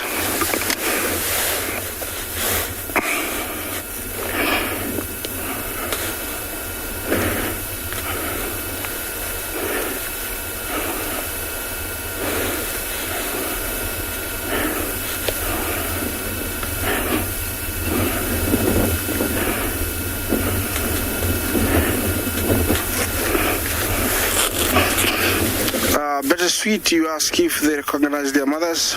Of course, very much like us, after birth, the mother usually stays with the calf very closely. They get that maternal instinct. They get that, bond. Also, the smell of the mother, smell of the young one, they get an imprint, and so it is impossible for a young one to forget its mother. Something very unique about elephants is that although, they give birth up to a very old age, about 65, if a female dies, a female that's lactating can, adopt a young one and, give it milk, just because it knows that the mother has died. That is one very unique thing about elephants. Back to them again. Oh, look at that one. She's drinking. That is how they drink.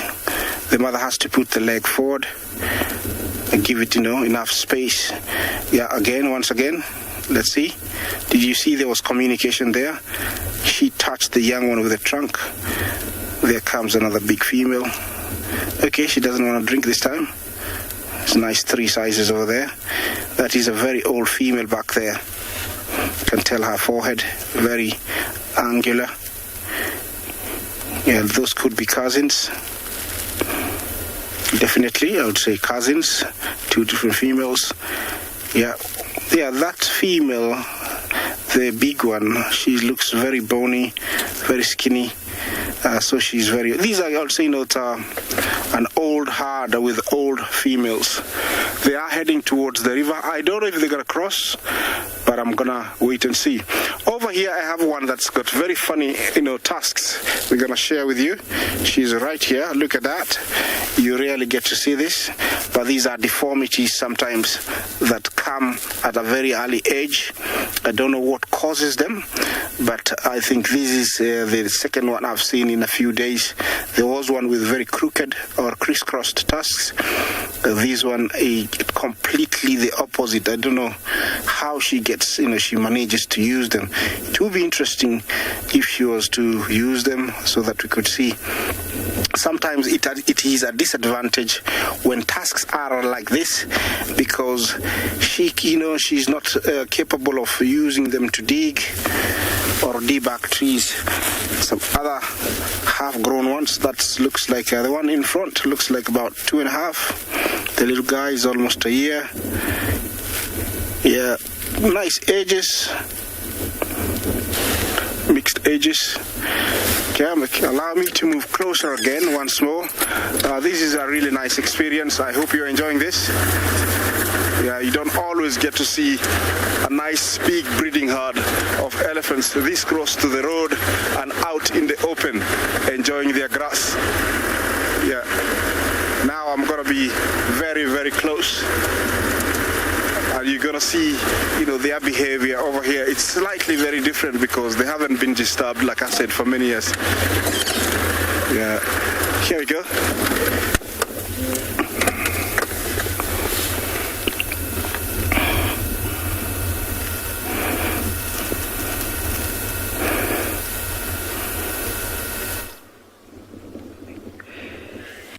Isaac, I'm very envious because I absolutely love following elephants and I'd like to sit with them this morning, but instead we've got, again, something smaller. We're focusing on the little things here at Pridelands.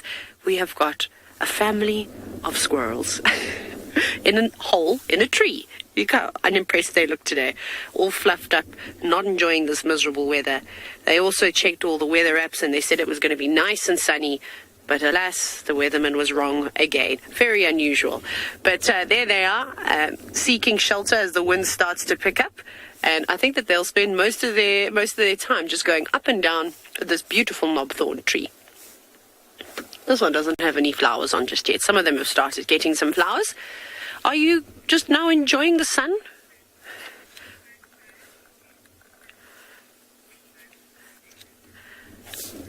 Toto, here we go. You're looking at the house of this particular family of squirrels. So there's going to be one male here with many females. It's very difficult to try and follow the same individual squirrels. But you look at this perfect cavity carved into this tree, and there's lots of heads popping in and out. And because it has been so cold and overcast for most of the morning, they've woken up later. So I'm 98% sure that this is where the squirrels are living, and they probably have a nice little nest in there that they've maybe lined with some leaves, and most likely leaves, which they'll just sleep there at nighttime. But then they're very busy during the day, although it doesn't look like it right now. But we've had some great sightings recently with, and it's probably my favorite time of the year to watch squirrels, is because they have to dig up all their food that they've stashed during the summer months. So they dig up nuts and any seed pods or anything that they've kind of buried. But look at the second head. And they're very social. Squirrels amongst their families. Obviously, they're quite territorial to other squirrels. They won't be so happy with them. Look at them, they're all just piling out of the hole now. How many squirrels can fit in that cavity?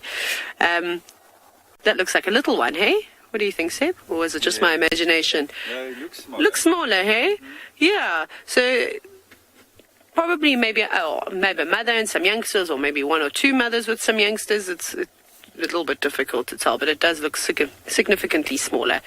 So they'll huddle up nicely for warmth, although you can see that they do have lots and lots of hair to keep them nice and warm. But they don't look very impressed. Not at all. I mean, there were 4 at one point, but I wouldn't be surprised if more started poking their heads out. You can see that one on the left actually looks like a little bit tired. It keeps closing its eyes. But again, just like the jackals, it's good to know what alarm calls animals make so that you can, identify predators. But unfortunately, these species, squirrel in general, are not very reliable because they have got so many predators. So even though they're sitting up high in a tree, you'd think that they're quite safe from a lot of things. But we've been seeing a lot of snakes around at the moment, and particularly pythons, African rock pythons. And they are one of our largest snakes, but also quite a robust snake. So not sort of streamlined and particularly quick, but they're very good climbers. And for a rock python to go up into this tree and into a cavity like that, it would have an absolute feast. So you better be careful, squirrels, because otherwise you might not make it. I actually have been astounded as to how many snakes people have been seeing now, but it has started warming up a little bit. So perhaps they're coming out of their sort of temporary hibernation with all the cold weather, now looking for something to eat. Just as the squirrels will hopefully do in a minute. Now, Jay, this is quite funny because with rodents, squirrels are, of course, in the order Rodentia, so they are essentially rodents. The easiest way, to tell the difference between a male and a female is if you look towards the nether regions, because rodents are notorious, the males, for having exceptionally large scrotums. So that's the easiest way. Right now, it's quite difficult. But the males also, just his overall appearance will be slightly larger than the female. But when they're fluffed up like this and sitting so close together, it's almost impossible to be able to sex them. So that's what you kind of have to look for. Now, there's another species of squirrel, the ground squirrel, which has got, definitely pop that into your search engine and just have a look at that. I don't think I need to do any more explaining. I'll let you have a little bit of joy and maybe a slight giggle. I feel like that squirrel on the left is 100% going to go to sleep. Yeah, making me sleepy too. It's kind of that mid-morning where the sun is shining on you and you just kind of dozing off. But it's not often that we get to have a squirrel sighting for such a long time, so I've definitely enjoyed this. Okay, can I join you? Absolutely. In fact, I just saw a squirrel and I thought, let me show you a squirrel. Be nice, since we saw a Taylor squirrel and it was gone in no time. So it's really nice to have a long sighting with a squirrel. Now, I am here at Treehouse Dam, just listening out a little bit because Tandi's tracks actually moved all the way west to this area. So it almost looked like they were going to go into the hyena den block, but then they were lost. So we're going to just sit here and listen for a little bit.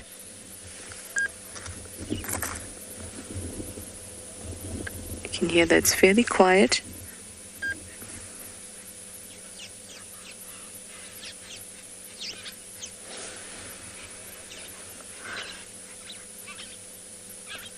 The squawking that you were hearing just now was a lilac-breasted roll in the distance. Quite loud. Anyway, I did find the other tree that I wanted to compare the russet bush willow to. Hang on, I've dropped a leaf, everyone.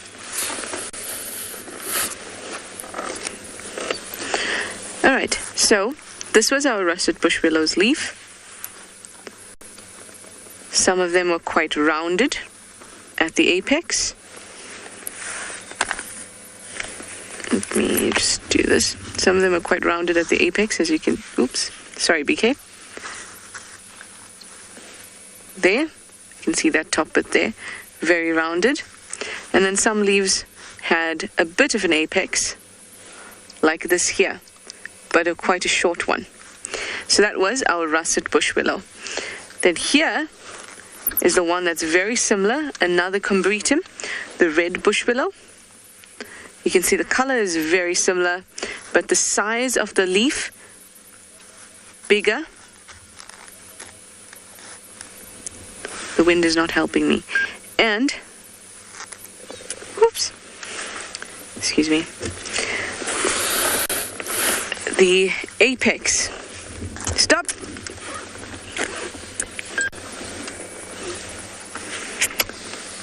Let's start again. And the apex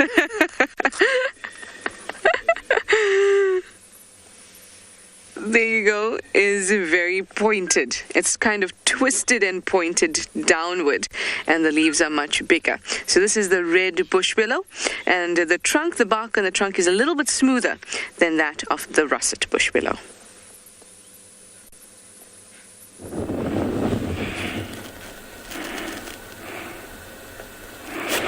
Welcome back, guys, and our elephants are still on the move. Remember, this is not recorded, this is live. It's happening now. It is around 9:30 East African time. I don't know what time it is where you are, but it is 9:30 morning here in East Africa, Mara Triangle. That is a bull, the one all the way at the end. and now he's isolated himself. Here comes a quiz for you. How long do you think a male elephant sticks with a breeding herd? How long does a male elephant stick with a breeding herd? A breeding herd. That is a quiz, a question. By the end of this broadcast, maybe we'll be able to, hear what your comments are, what your answers are. And right now, they're actually on the move. The pace is catching. I don't know what's the mission, but they are really, really walking now. You can see. Yeah, they look very clumsy, elephants, but I tell you, one of their steps is about 5 to 6 steps of an adult male. That is a beautiful scene.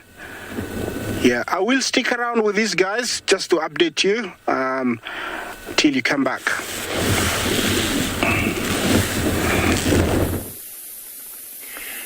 It's after the wild dogs, we weren't able to follow them for much longer because they headed into quite a dense area, and so eventually we came back towards those lion tracks, and we were very lucky to find these lions near the water's edge. But what we want to point out, did you notice all those spur fells that were so close to these lions? Now, this is one of the males. Just look at how big that belly is. So they are the ones that yesterday, for some of the viewers that watched, they were on a giraffe kill. And they've left that kill, and this morning they moved all the way down towards this water to come and have a drink. But it doesn't look like all the lions are here that we saw yesterday. It's only a few. But you'll notice they are pretty full. Look at that one right there, how big her belly is.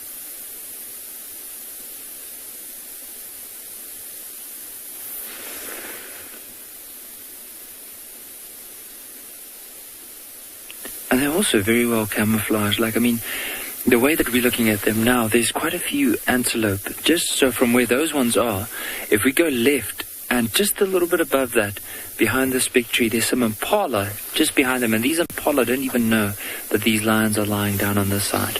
So right there, if we move back in, you can see there's a big termite, or it looks like a termite mound. And just to the right of that, in the back, there's some impala. So just see, it's hard to spot them, but you'll see right in the middle there. And then, as we mentioned, they don't even know these lions are here. And that's the thing, the lions are so full at the moment, so chances are very unlikely that they'll hunt. But you just never know with any opportunity that presents itself. They might just, even if they make a kill, drag it into a bit of cover and just leave it there. And as soon as they have a bit of space, they'll then feed off of it. I've seen before at Pinda, private Gambia on Pinda, that there was a lioness that was full after making a kill, and then it wasn't even a couple of hours later, and the wildebeest came past and she killed it again, or another one, and then dragged it under the tree, and she just kept it there and fed off it for the next week.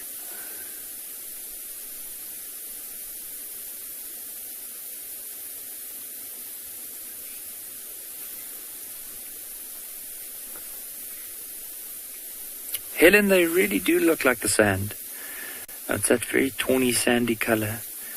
And even their white bellies, if you look at that little patch of white, some of the sand that comes out from the termite mounds have that whitish color. Now, if you look at this lion closest to us here, there's something very interesting on her chin. Do you notice how dark in color it is in comparison to the rest of her mouth? Now, what that's from is, so with the wind blowing towards the water's edge, there's quite a lot of mud and maybe possibly a bit of algae on top of the water surface. So as soon as that lion goes down to drink, there's a little bit of mud that stays behind, like especially on the lower part there. And that's what we're looking at.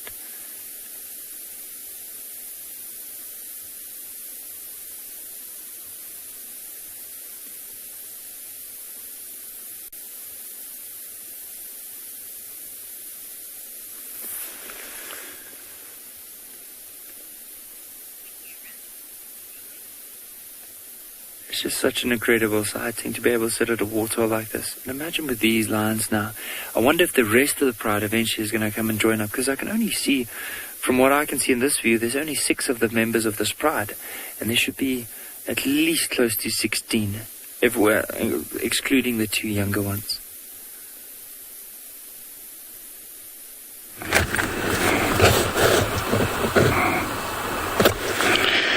Welcome back to the Mara. I have something different for you. This is a herd of topi that just appeared out of the blue. I couldn't see them approaching me, but they have come. They are very close to the crossing. Remember, the topi does migrate. They are not as many as the wildebeest and the zebra, but they make up to the total of about 3 million animals migrating. They do cross, but they're much more cautious, and when they cross, it's a rarely seen crossing. There is a youngster that has gotten separated from these toppies, and I don't know if the mom is gonna hear him or her. You can tell he's very panicked right now. Yeah, he's very panicked. He doesn't know which direction he's going. He's coming towards me. The main problem is that the wind is blowing from the left to the right. So I think when he calls, the mother is not hearing. That is a very young one. I would give him a week old. You can still see the umbilical cord hanging. Yeah, the eyesight is very good, but I think he's looking the wrong direction. Yeah, but the toppies are not very far, and I think they will, find each other. You see that? They are not very far. You can actually put them in one frame, so they can, yeah, there we go. There looks like somebody to the rescue. Mind you, these antelopes don't tolerate one another's young if it's lost at this age, because they think it will attract unwanted attention. And so I have seen some females actually kicking or goring a young one to try and get rid of it or kill it, so that it doesn't attract unwanted attention. You can tell this guy is very frail. He has panicked, and all he has decided to do now is lie down, hoping that mom appears. Yeah, I have a few zebra appearing to the right. Yeah, you see them there? James, thank you very much. Yeah, for quick action. And they are going down towards the river. Here, I don't know if it's for drinking or crossing. I'm gonna wait to see if I see one across, then I'm gonna race there, because for sure it would have crossed. But I'm gonna give it time. It's always better when you're alone at the crossing, because you know what you're doing and you won't spook. Okay, it has come back, so definitely it wasn't a good area to drink or cross. So it's, this is the game here, the crossing. They're always wary, and as I always tell you, they know from experience there are crocodiles and hyenas and lions lurking across the other side. Not always, but that experience is remembered every time they approach the river. Now I have the zebra to my right, heading towards the crossing, and the toppies are staring to the river on the left. You see that?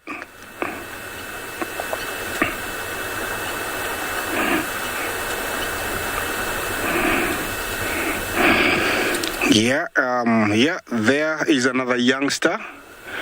I don't think it's the same one. You see it? Very young there in between.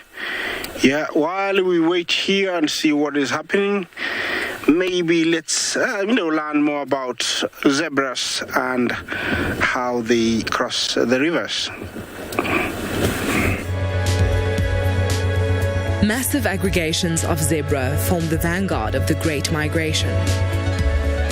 They advance in front of a vast wave of wildebeest and Thompson's gazelle, cropping the grass for those behind them. As with all the migrating herbivores, one of the greatest perils is the skulking terror below the water. Some will provide the first migration meal for the patient reptiles. Others will defend themselves. Zebras have a vicious bite and a mighty kick. This one will live to fight another day.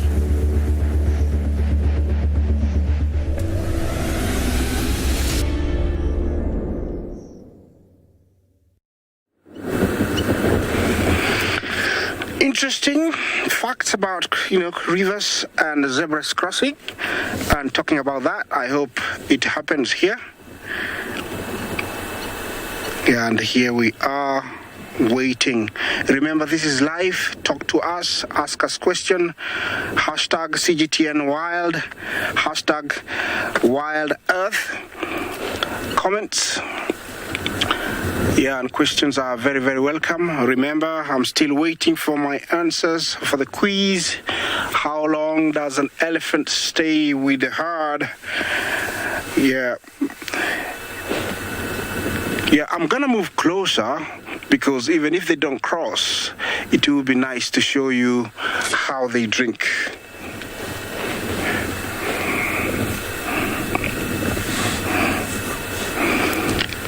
Well, I have one answer. Maybe I should get about 3 answers and then we can actually say who is correct. I have one answer already. Maybe let's have another one. And then I'll tell you how long they stay. I'm going to get close to the river and see what's happening there. Maybe the zebras and the crocodiles are having a meeting and I'm missing out, so let me get closer. Neil, 12 years old. Yes, I would say that both of you are correct, but Indigo Girl, you're much closer to the answer. They stick around with the breeding herd for about 15 years, and that's where they start breaking out. They show signs of maturity, and that's when they break out and go, join a bachelor herd, which is a bunch of males. But 12, you're still very close. Thank you for your answers.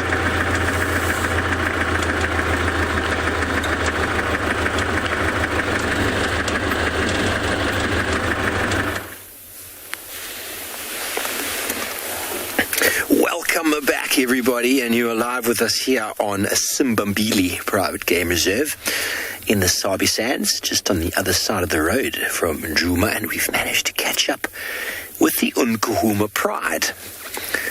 Oh, I'm not sure if you've met these fellows before. The lions haven't been very available the last week or two, I've been told. And this is the dominant pride on Njuma. They spend a lot of time there. There are 8 adult lioness. Many of those were youngsters a year ago. One of them gave birth to some cubs last year, December. The other three of them are very nearly ready for some cubs. And in the pride at the moment, there are 9 little ones born between June and December of last year. So the pride is going from strength to strength. You often will find that in lion prides. As one of the youngsters, it's hard to tell whether that is an August or September cub, but the 2 June cubs are very easy to identify. They're all very similar in size. They're all hidden in the grass. Their tawny colours making them very well camouflaged. And it's not just against the sand that they blend in. They are perfectly designed to blend in with this grass. And if you did not look carefully enough, you could stumble upon them.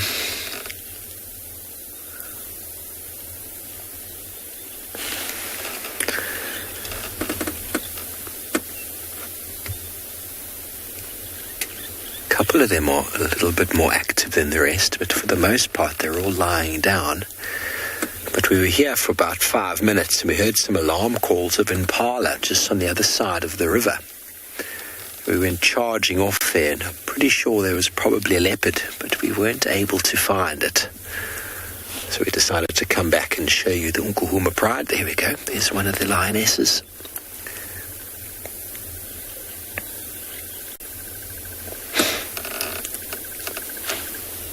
She's either moving to get out of the sunshine because the sun has slowly started. Oh, there's a cub coming up behind. There we go. And a little one. Moving to her sisters in the shade because the sun's slowly starting to come up. Oh, she is definitely moving to the shade.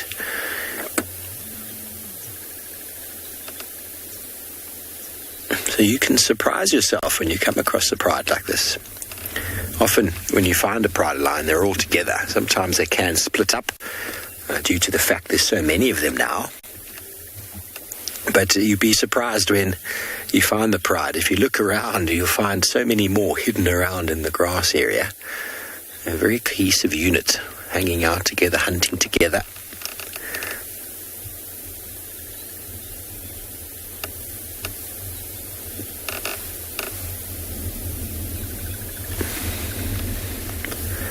You can see the wind is just enough to keep them interested.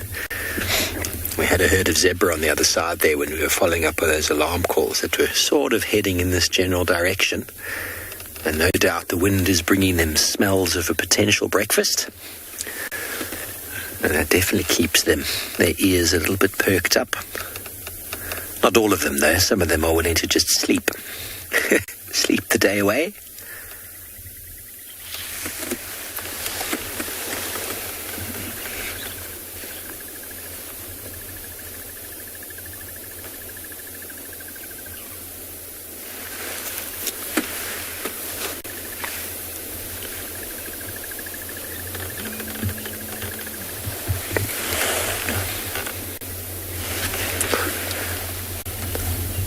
Doing what lions do best.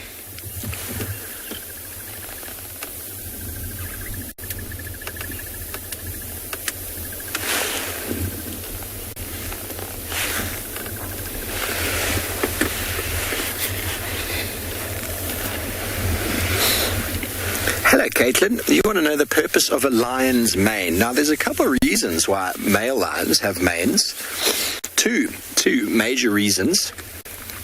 One is that it's protection against the neck and the throat. Male lions, or lions in general, can fight.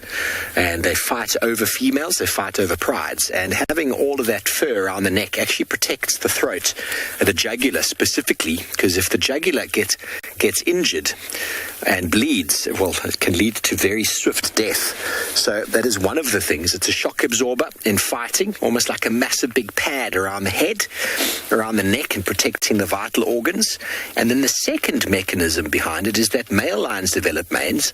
All of them are slightly different, but male lions often fight against other males. And if a male sees some young males, he will chase them immediately.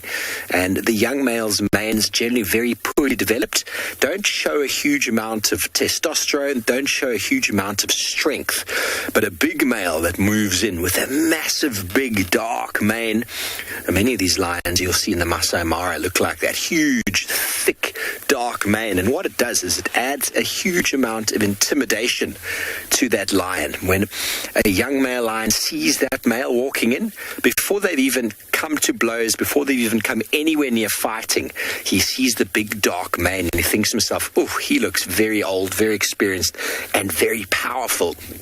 And quite often, a big dark mane can actually deter young males and cause them to leave without even trying to compete, which is a very good thing, because if you fight every single person you see, every single time, you're going to lead to some serious injury. And male lions, if they can avoid fighting, well, they most certainly will.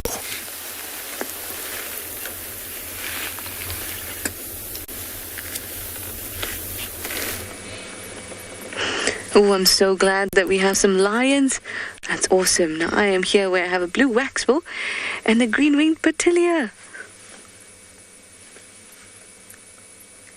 We've got a firefinch there too. Looks like a Jemisin's firefinch. Now this green-winged petilia is my favorite. It's always very difficult for me to choose favorites, but the green-winged petilia is the favorite. It's my favorite of the smaller birds. I have to categorize very specifically when I talk about favorites. Oh, is it almost time for a drink? There we go.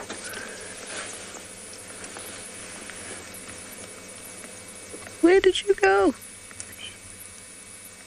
Oh, they move so quickly.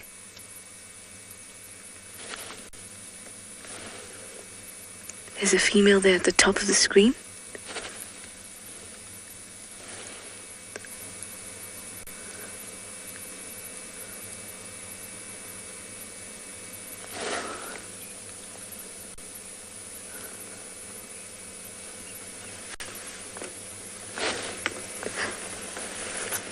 I see another interesting one. Oh, BK, if we move to the left, you'll see oh, it's coming to drink actually. There's a really nice looking male. It's already drinking. Down in the same spot.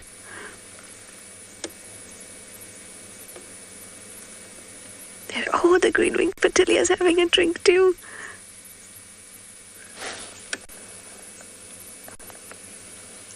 They're so small, these little things. There's the firefinch.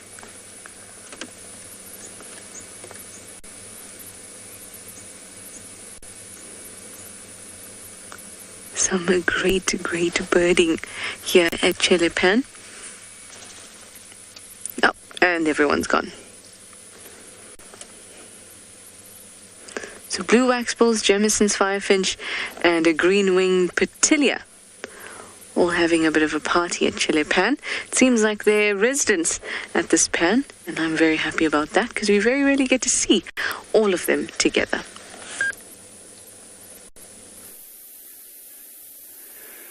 So talking about some of the birds that are disappearing, look at how close this Swainson spurfowl is moving to this lion. Oh, just got a fright. It's just such a funny scene to watch. I mean, there's a massive waterhole for these spurfowls to go down and drink, but they are trying to maneuver between the lions in order to get there. Look how carefully he's just moving now. From where they are, there's 3 or 4 lions, a little bit on their right, one big lion on the left, and then on this side, closer to us, there's another lion. And they're basically right in the middle now. But these lions are pretty full, so I'm sure also it's not going to be really a meal at all. Might just be a little bite, but these spurfowls are very quick. And so as soon as a lion just picks up its head, it will eventually fly off. But look at how many are now close to that male lion.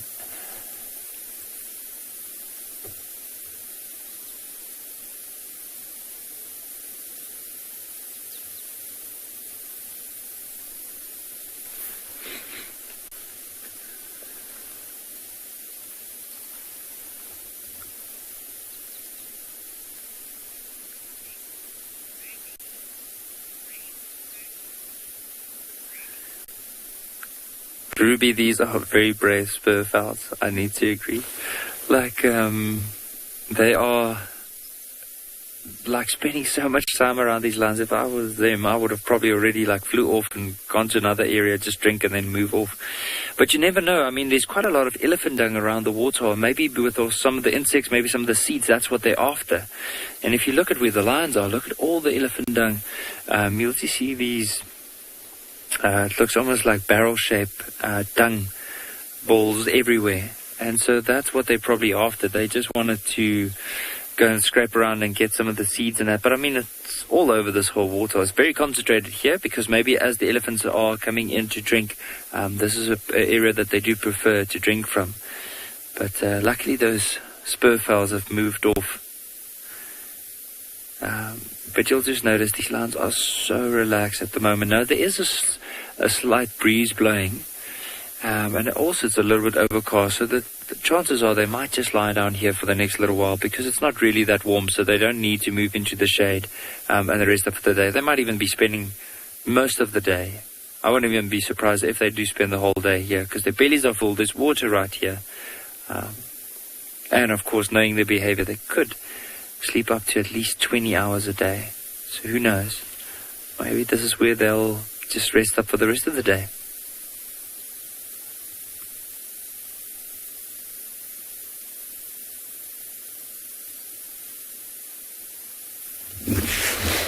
That's your phone.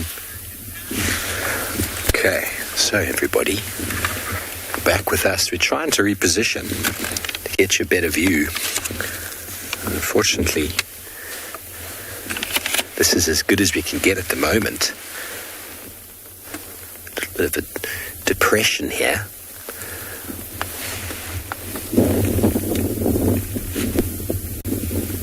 But the wind is picking up. So now, the gentleman that was with us a little while ago has gone across towards where those alarm calls were coming from. And there's reports that a female lioness, I suppose a female lioness is a double female, a lioness is on her way in this direction. It's possibly one of the females of this pride. I haven't managed to count them all yet. It's very tricky when they're all in amongst each other like this to count. Oh, plops down. Little cuddle puddle of lions.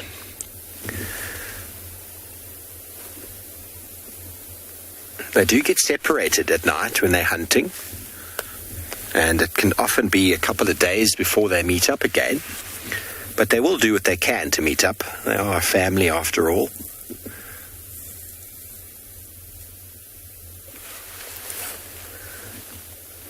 There's another one going to join over here. This one going to come across our screen in a moment. She's got a few injuries on her back leg, the inside of her hip.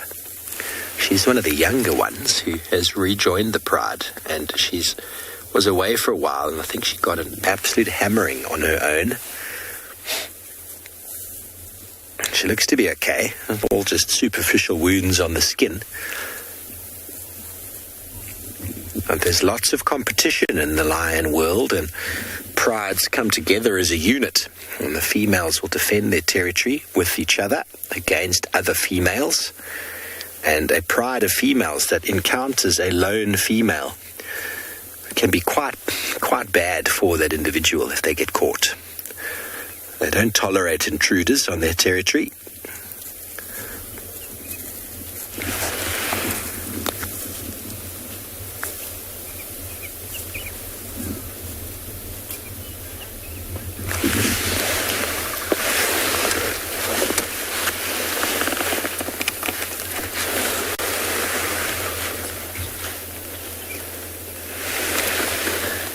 Their eyes and heads up, they're looking for their siblings. It could often be a little bit of play. I think we might have missed the playfulness already this morning. They're all looking a little bit lazy now. Here comes this little youngster through. And a moment ago I saw this one actually walking, and it had a chunk of meat stuck to its shoulder. So they've, by the state of these youngsters, they're quite dirty. You see the neck and head area is very dirty. They've probably eaten something not so long ago. Who knows what it could have been. Could have been something small. Pride of lions like this can finish a wildebeest and a zebra in a very short period of time. Impalas are just like a starter for them. That's one of the biggest things that drives prides apart, in fact, is when these cubs, and most of them are boys, start getting very, very dominant at the feeding time. They're still very young, but once they reach 2 years, the boys get very physical. We saw that, we spoke about the elephants earlier and how much bigger male elephants are than female elephants. The same with lions. You know, almost 200 pounds heavier in a male than a female, which is, it's a huge amount of weight, And with that weight comes physicality and testosterone. And the boys, when there's feeding time, they get a little bit more aggressive than the females. They punch or they hit each other a little bit harder. And as time goes on, the females will start leaving them behind to feed on whatever's been caught and go catch food for themselves. And eventually, they have to only feed on large prey. Otherwise, it becomes very tricky for the prides to sustain themselves. Small prey like an impala or even a zebra, when all the boys are much bigger, don't go very far.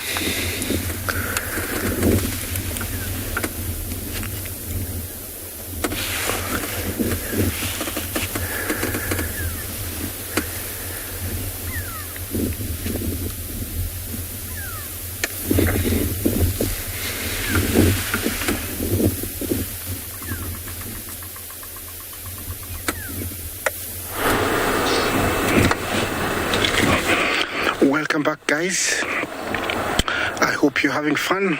You're enjoying yourself, enjoying your African live safari.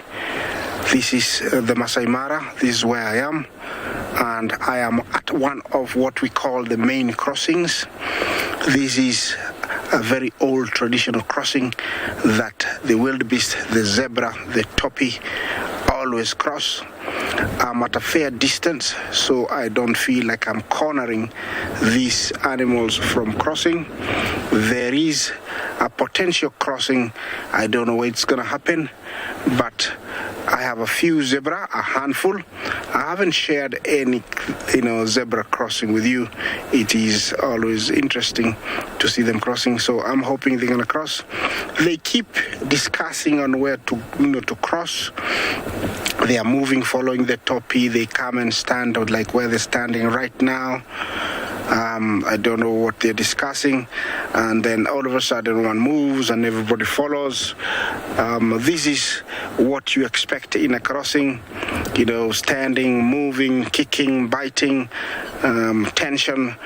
All these are part of the behavior you see at a crossing.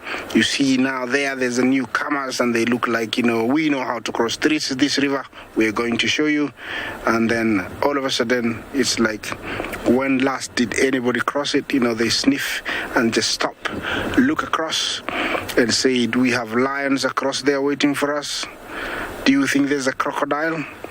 Is this where we lost one?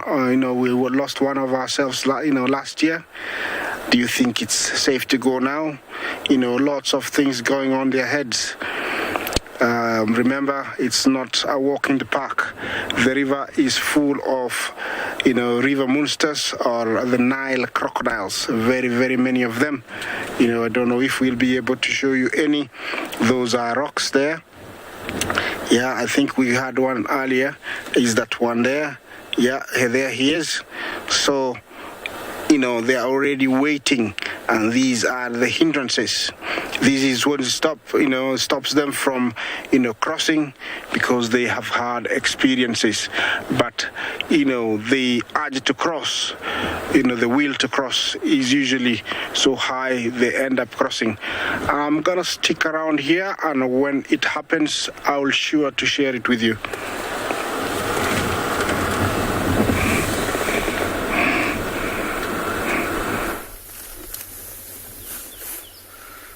Welcome back, everybody, to and Beyond Pinda, where we too are also waiting for some zebra, not to cross anything, but to come down to the water today to drink. You see they're slowly building up the confidence. They often just make sure the coast is clear before they come down. There are quite a few of them in this herd on their way down to the water to drink. And you can see all of them, a lot of pairs of eyes watching around, and I think we're going to do a bit of a quiz on these zebra. I know you've been sitting with Isaac watching them, waiting for them to cross, and I'm interested to know who has the correct answer to the collective noun for zebra. If it's a stripe of zebra, a pod of zebra, or a dazzle of zebra. A stripe, a pod, or a dazzle, and you send your answers in to us, and we'll see who of you knows the collective noun for the zebra. And see quite a few birds as well. And I haven't seen any on the few that have come down to drink in this herd, but red-billed oxpeckers will often take the opportunity to sort of hop from one to another, land, and have a quick drink of water at the same time. But there are quite a few what look like red-billed quelea around that watering hole as well, drinking, just taking the opportunity to drink. A lot of these larger watering holes will all dry up in the dry season, and they have just come down this morning, like us, with a cup of coffee in the morning, have come down for a drink of a drink of water. Quite a few zebra and impala behind them, also waiting for their opportunity, unless they've come down already. A lot of them are walking away, so I'm assuming that they've already had their drink. But a lot of birds are actually very noisy around this watering hole. You can imagine it attracts birds from far and wide that are also keen on their early morning drink.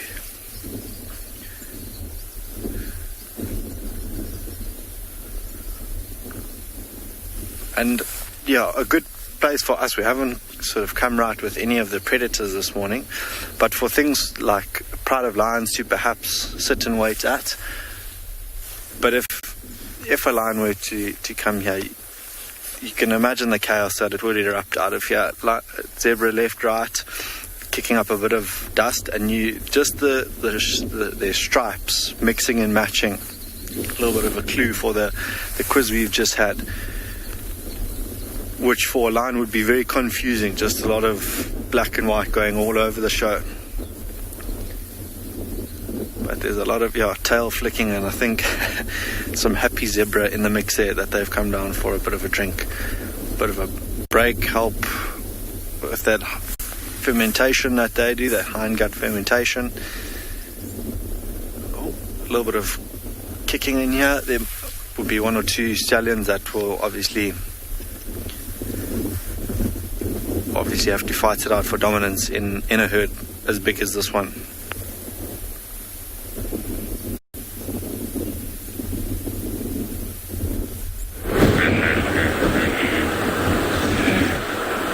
Welcome back, guys, and those two are across the river, and I think they lost their dazzle or the families, and so they want to get back. The urge, the will to cross is very, very high here, but something is telling them they have to be very careful. If they do cross, I might say for sure these ones on this side will cross.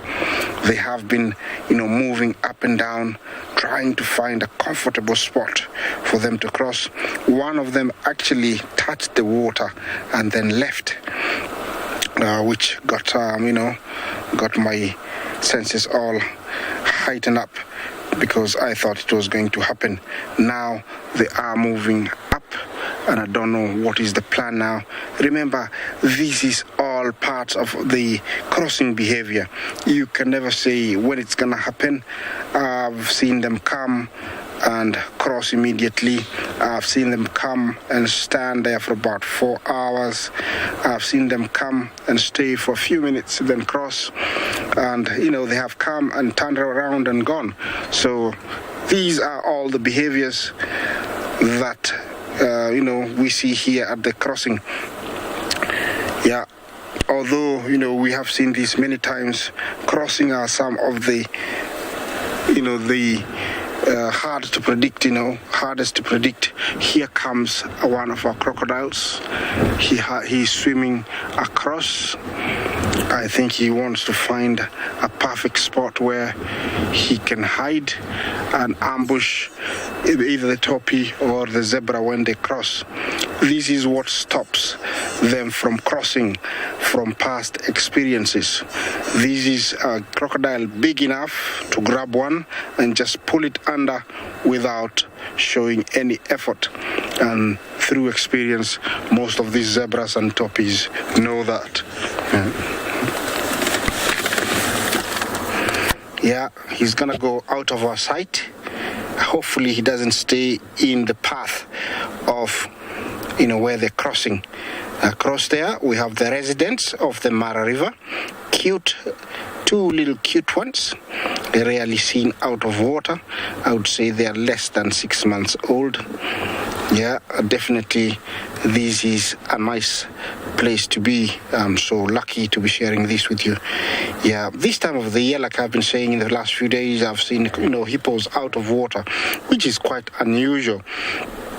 But remember, they do secrete a mucus secretion that acts like sunblock. Sometimes you see them looking very pink, and that is the secretion they secrete that helps them so that they don't get the sunburn. Remember, their pigmentation is not well developed, so they get sunburn. So they don't get, they get sunburns because of the pigmentation. Marsha, thank you for your question. You asked me if crocodiles and hippos fight. Of course, there is mutual respect because both of them occupy the river. But what happens is if a crocodile was to, attack a young crocodile, a young hippo, then, it will be chaos. There will be no chance for that crocodile because mother hippos are very, very protective. That's when it gets ugly. And the crocodile has no chance when it stands, face to face with the mighty hippo. Remember, pound per pound, the hippo weighs about 2 tons, and the biggest crocodile weighs about 1 ton. So it's like a mouse playing with a cat in a different way. Yeah, here we're back. Still the same old story. The Toppies have come. They looked like they really wanted to go, but all of a sudden, they're turning and now they're going behind me. It will happen, but I don't know when. I hope before the end of this broadcast, we'll be able to share it with you. Yeah, the other one across there, zebra, he's touching the water, but you can see how skittish he is. He knows that, a crocodile can grab him.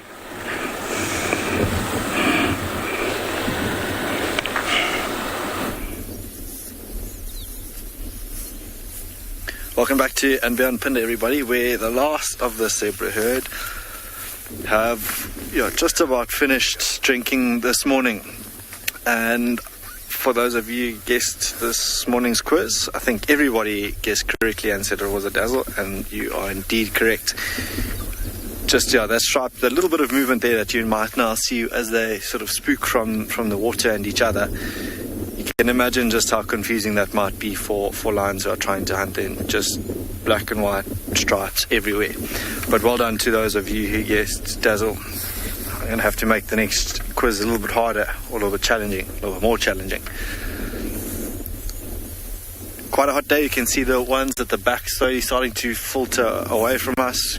They'll probably continue grazing this morning throughout the afternoon. If it heats up a little bit more, maybe find a bit of a shady patch and rest, and then again this afternoon start to feed again.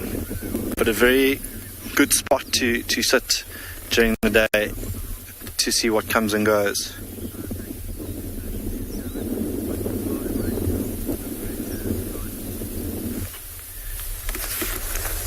You can see, I don't know if you saw that youngster in the mix a little bit higher up, a little bit younger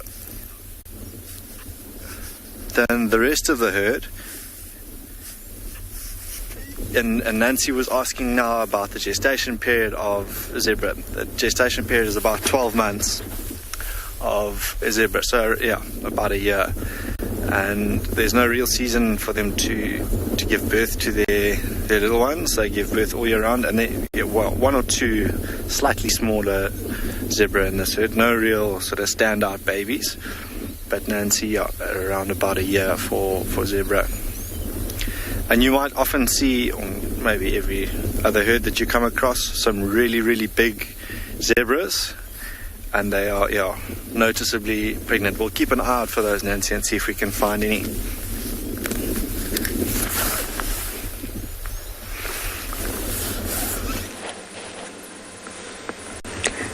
Here's these little guys we've been seeing so often. The dwarf mongoose. Now, much like me, they're sitting in one spot and warming up. That's what I was doing when I was sitting with them.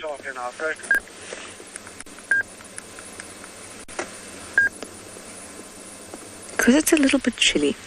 Now they would be waiting, like we've spoken about before, for some of their pals to come along. I saw a starling, but no hornbills just yet.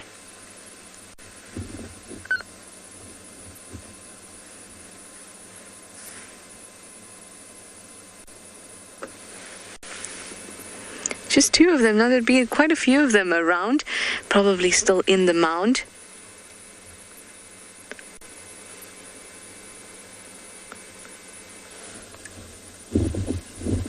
I can hear something.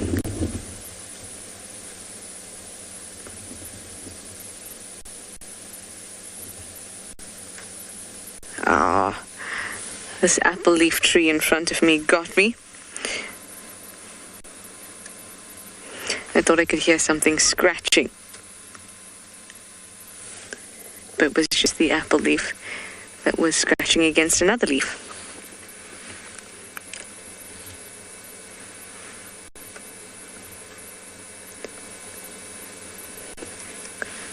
Oh, yawn, yes, it's time to wake up. It's about 9:20 here in the Sabi Stands, or in South Africa.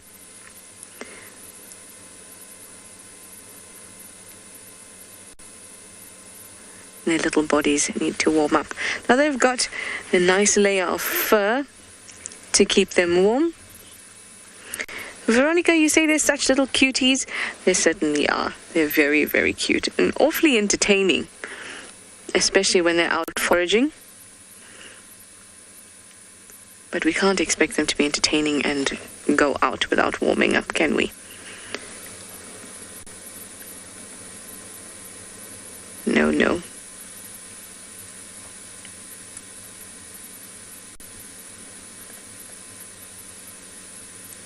So I was saying that they have a nice covering of fur. It's actually quite dense. I have found a dwarf mongoose, a dead one once. And of course I did have a good look. And they have quite densely packed fur. Mammals have 3 types of hairs that constitute the fur. They have really short, fluffy down hairs. That's right against their skin. And then they have these awn hairs that are kind of like down hairs in that they're squiggly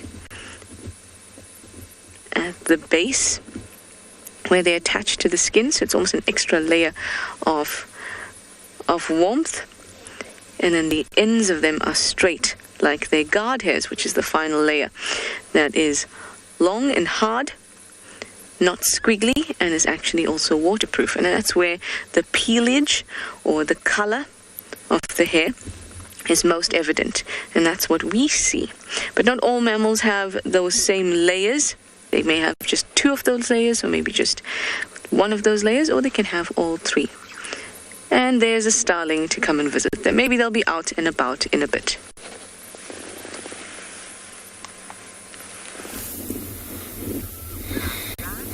Thanks, Trish. Well, I'm almost certain lions only have 1. They were up for a moment, and now they're all down again. Here's a little cub. In the background is busy cleaning, grooming. That takes place at least twice a day, and it takes place always after they've made some form of a kill. Now, it's hard to see on this cub at the moment, but the lioness closest to us, it's actually quite evident with a little bit of rosy sort of pinkness to her cheeks and neck. As indication that they have eaten something. You can actually see there's a bit of congealed blood there on the face. And they ate something not too substantial. But in saying that, nothing's too substantial for a pride this size. 2 months ago, they made a kill of a buffalo, which they killed. They ate in less than 8 hours. I was very impressed with that, because normally a large buffalo is something that sustains a pride for a couple of days, but not this pride. They're growing from strength to strength. But we're not on the move hunting. This is what lions get up to for the most part of the day. They're obviously far bigger than mongoose, so they don't need to have an extra layer of sort of warmth. When they get cold, they get up and move. being active by night most of the time. They will sleep out the heat of the day and then get up and move at night. And if it's very cold, they'll be very active and get playful and jump around. Whereas mongoose, especially the dwarf mongoose, they're active in the daytime and then they cuddle and huddle together for warmth in their burrows.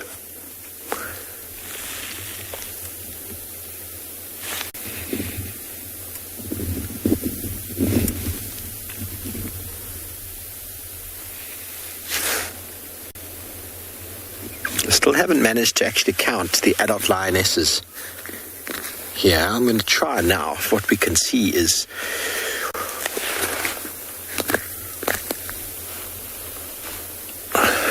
five of them. There's more though. They're all hidden around. It's very hard to actually get a proper count unless they're all up and moving.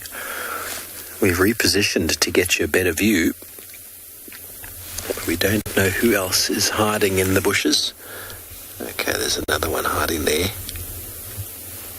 There's at least 6 of the adults here.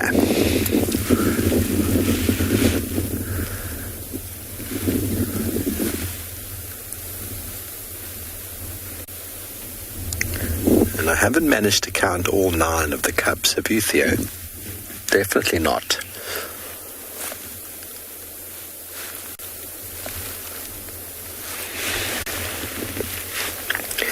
That one lioness moved off, and she looked like she'd spotted something, and she's now stopped. She's just above the drainage line over there.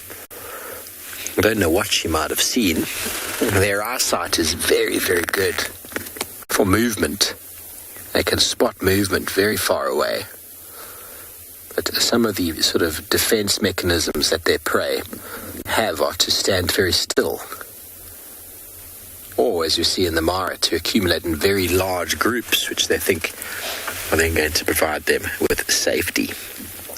Okay, well, you can see that that lioness is giving that cub a bit of a growl. Don't want to lick you, cub. You're not my child. That's one of the sub-adults, or should I say, a recently matured female. One of the 3 younger females has recently come into estrus, so I'm not sure which one it was. I didn't see her, but she was mating with one of the evoker males not so long ago. I think with at least 2 of them anyway. But I'm not sure which one it was. But she is not up for kids today. I was giving that little one a bit of a growl, and she'd rather just clean herself and not the little one.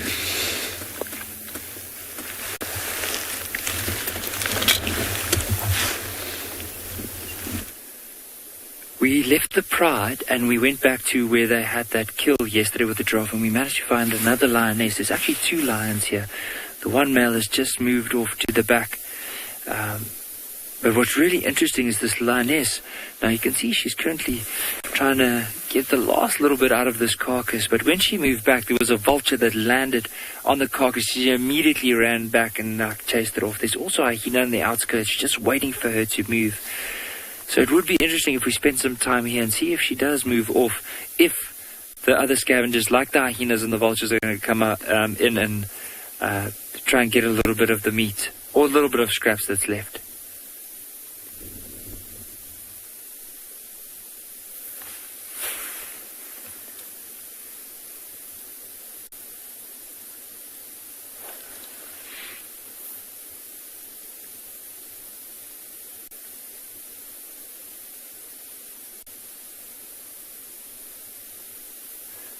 I can hear other lions. That's why she just picked up her head like that. And she's looking down just to see if there's anything.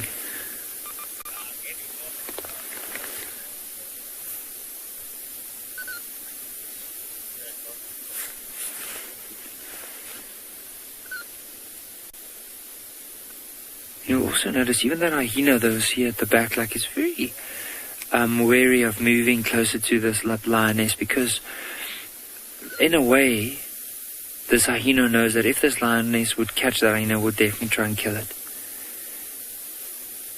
even though she's by herself, unless there's, of course, quite a few hyenas, but normally with the lioness, how I look at it is if there's 4 hyenas, she'll still be able to take them, but as soon as there's more than 4, then they'll chase her off the kill.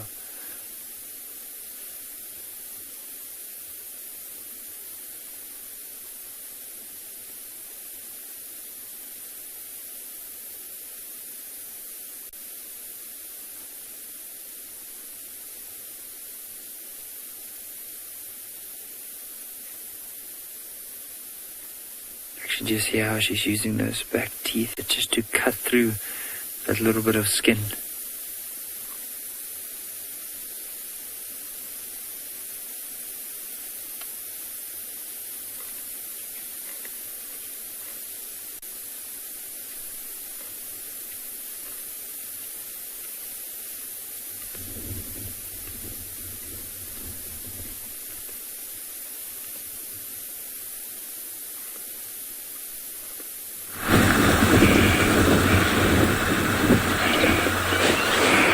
Welcome back, guys, and I have decided to leave our herd of wildebeest and zebra because it looked like they were going to take a little bit longer and follow our herd of elephants previously by the road, and I think this is what they were coming for. They were coming for water, and now they're taking a drink here in the Mara River.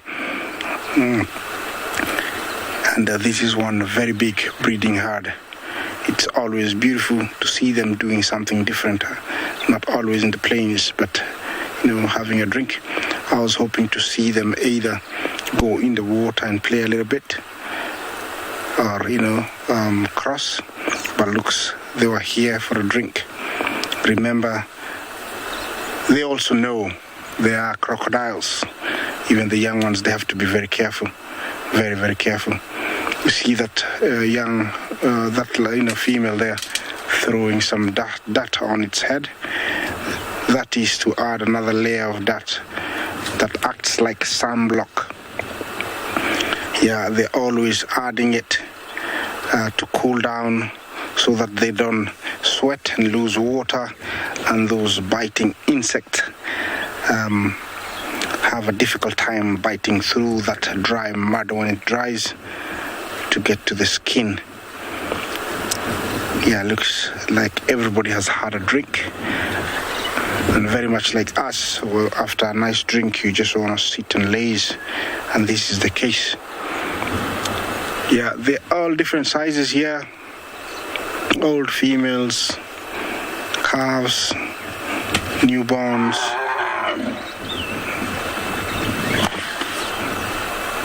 I don't know what happened there. Maybe somebody misbehaved. And yeah, the mood has sort of changed slightly. Yeah, and we also have a bull. Yeah, he's the one actually bullying a younger bull off to my left here. Yeah, he's enjoying acacia. Looks like the yellow-backed acacia. It's very thorny. The elephant and the giraffe are the only 2 animals I know eat this tree without any problem. Sometimes I describe it as it's like eating a very hot curry because it's full of thorns. It's like when we eat a very hot curry for them, but they still eat it anyhow. Yeah, there is movement. Hope you're hearing to the sounds.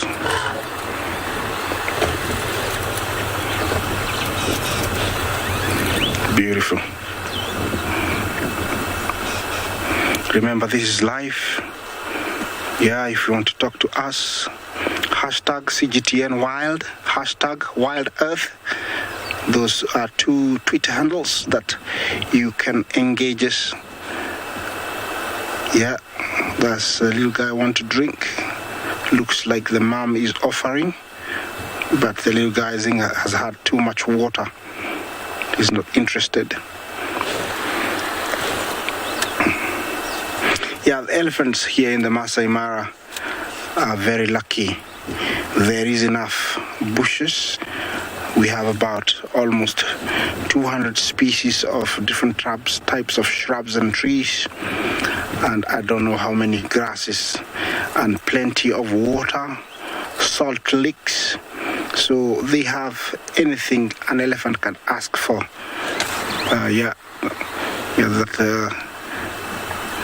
There's a place where any elephant would want to be born. Yeah, what is happening here? Is the little guy seated? James, is he gonna fall into the water? Yeah, he's seated there. I don't know what he's doing. Yeah. Does the brother have a toothpick? Yes, he does. Look at that. Looks like he's got a walking stick or a toothpick he's playing with. The one very close to the water.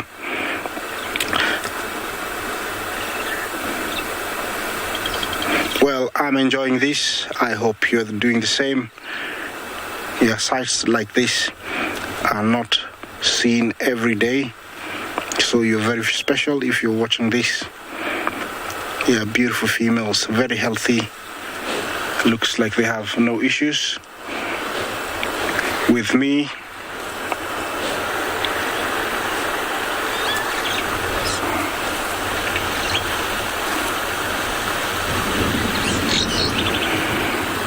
Marklet, you ask if they ever get stressed by crocodiles. Is that the right question? If so, definitely yes. Especially when I have young ones like this. It's of no issue, but because the crocodile is still a predator, it will want to eat, and young ones like the one you can see there is a meal to crocodile. So females definitely will get stressed when they're very close to water here or even crossing. Yeah, they're coming towards me and I'm very comfortable with that. I have no issues.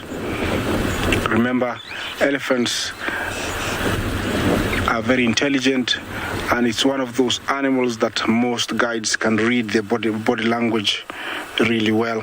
So I'm very relaxed and I'm really enjoying this.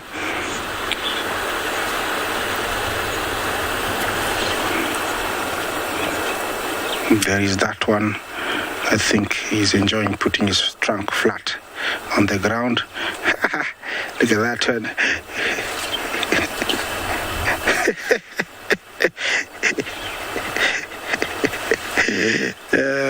This is what they do with their trunk when they're really young. They don't know what to use it for.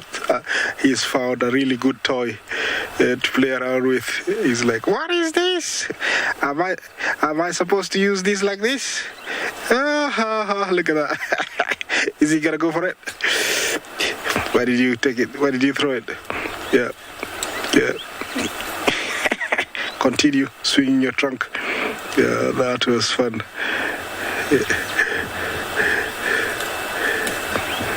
Yeah, it's a relaxing time for the whole herd, as you can tell. Very relaxed. They've had a nice drink of water. They're all spread out.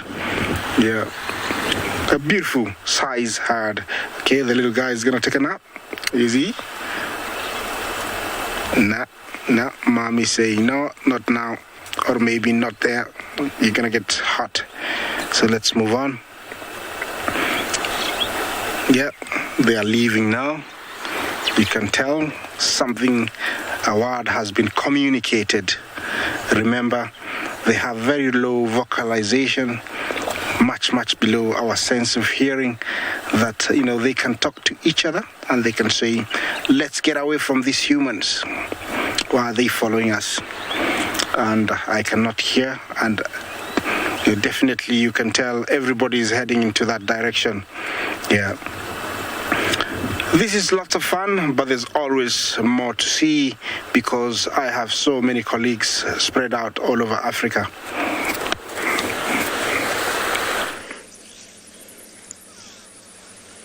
I think it's wonderful too. It's so nice to have the Masai Mara back, especially so that we get to kind of be with our colleagues up there, even though we can't see them. And of course we can bring all of these places to you, which is amazing. we can watch wonderful things like these beautiful kudu. See, they're quite into thicket. Most of them are hiding parts of their body, and that's where kudus prefer to be. They don't like being in the open like impalas are. Like up on quarantine, you hardly see kudu. That's because they prefer the thicket. Now, their large ears allow for being in a thicket, because in a thicket, if you need to hear for predators, that sound gets distorted, because as sound waves move through the air, they hit objects and become distorted. So in the thicket, sound waves are always hitting the trees. So it can be more difficult to pick them up. And that's why they have these lovely big ears, in order to be most accurate in their reception of that sound, as well as to actually collect the sound.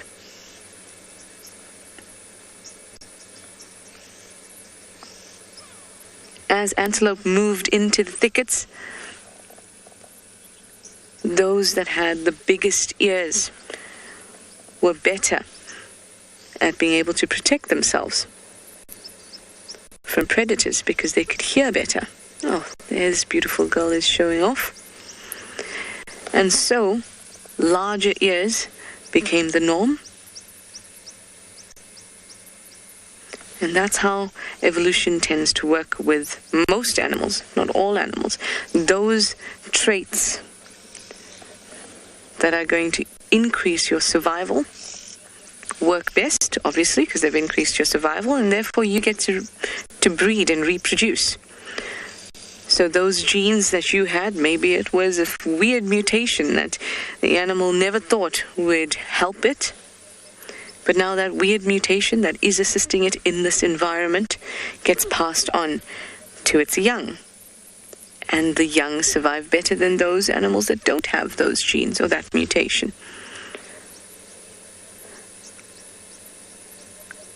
We live on a planet that has such incredible diversity and works like a well-oiled machine. Any little change in that machine, if you think of it as a watch or something like that, any change in that machinery changes all the other steps as well. Sometimes for the better, when you think about the survival of animals. Being able to camouflage well, being able to have these stripes, horns, anything that helps them reproduce, from all those beneficial things to even the things that are not so good, like fine changes in our global temperatures that can throw the whole planet off, because it is a finely tuned machine.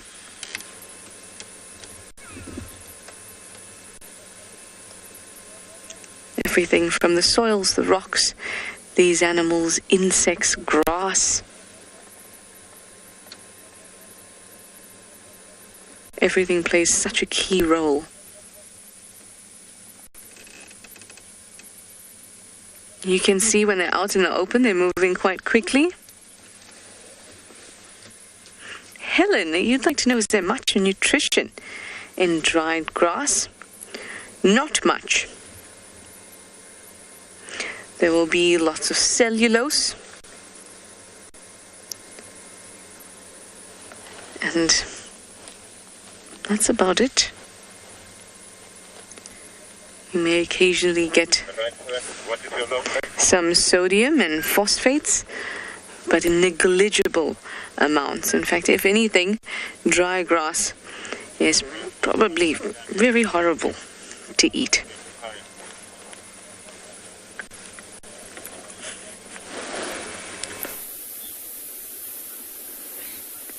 There's a few more lions that have joined up at this carcass now. So the mother's given the youngsters an opportunity to also have a meal. So she's gone and decided to go and lie down. just a little bit further back behind the vehicle while these youngsters are currently feeding. Now, I haven't seen the whole pride yet, even those that we saw earlier around the waterhole and then these ones here, but there's still some of the members missing, like the young white female and her sister. I haven't seen. And the thing is, they might just be lying down somewhere here where we can't see them in the tall grass. But these lions, look at how some of them are just looking at those vultures, but they are so full. You can just see they're panting and they try and because they never know when their next meal is going to be, they're just trying to take every little bit that they can out of this carcass before they have to move on.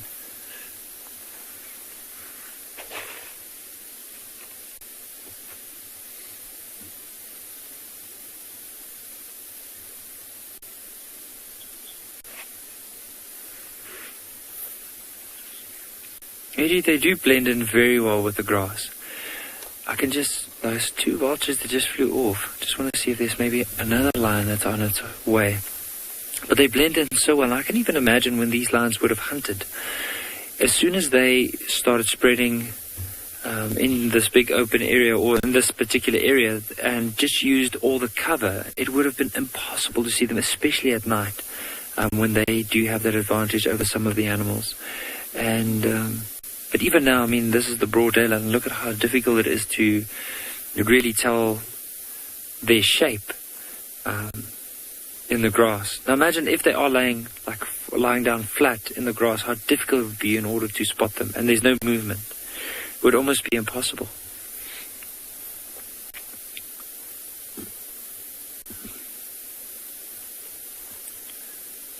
But it is a very peaceful scene. There's barely any noises around, any birds, no alarm calls. It's just these lions, and you can hear them breathing quite heavily.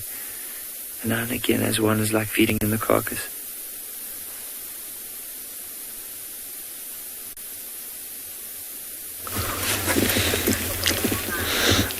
Wow, Nikki, you must be super close if you're hearing them breathing. Oh, look at that one there. He's just given himself a little hug. Oh. Now, we look at these lions, and sometimes we might think of them, due to how close we are, that they are tame animals. Now, please, everybody, bear in mind, these are wild animals that have just gotten used to the presence of a vehicle. Sometimes they might look cute and cuddly, but that is not the case. That is not the case at all. Lions are potentially dangerous animals, and they need to be respected as such. We're very privileged that habituation is a process that works very well on big predators.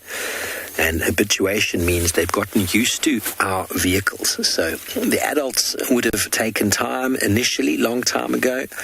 But then when they have cubs, the cubs get used to us very quickly because the adults don't react. You can kind of work it out the same way. If, for example, you're walking down the street, say you're an adult, you're walking down the street with your child, and you're holding your child's hand, and something happens. You see something as an adult, and you react to it. Now, your reaction to that will trigger a reaction in that child every single time. Quite often, your child might cry or it might panic without actually even knowing what's happened. But then another time, you might be walking down the road and you're very calm and very relaxed. Your child is thinking, oh my word, what is that? Why am I not freaking out? Why is mum not freaking out? And then because mum or dad's not freaking out, that child relaxes to that situation very quickly. So that is what habituation is. You can sort of think about it like that. And there is another vehicle in the sighting. You might hear the sound of an engine. And so once you have habituated the adults, the cubs calm down and are relaxed to vehicles very, very quickly. But like I said, don't let that mistake you for them being tame. These are very, very wild animals, everybody. Very, very wild. And very sleepy too. Mary, they are so cute, aren't they? Especially the cubs. I wouldn't say that the adults are cute, but when they do their little snuggling, like when we came in earlier, they had their head on top of you, sleeping on top of each other. They do look very lovable, but I can assure you when it comes to feeding time, your mindset about that changes very quickly. Even the small little one there in the middle of shot, even that one turns into a vicious lion as soon as there's food on the table. And it is all about being a lion. Lions are very tough, very strong animals, and very physical. Very, very physical. And they got to learn to take a beating from a young age if they want to be big and strong later on. Nature favors strength. Survival of the fittest. The strong will survive, and their genes will be passed forward. And the Nkuhuma pride is going from strength to strength. We're very excited about that because when I started here, the pride had just gone through a traumatic event of a disease that plagued the buffalo populations due to the drought. And the cubs that were new at the time were decimated. They all died. I missed the beginning of that. And there was one little youngster that held on for quite some time. And then 2.5 years later, here we have 9 little youngsters in the pride. And it's very exciting to watch them grow.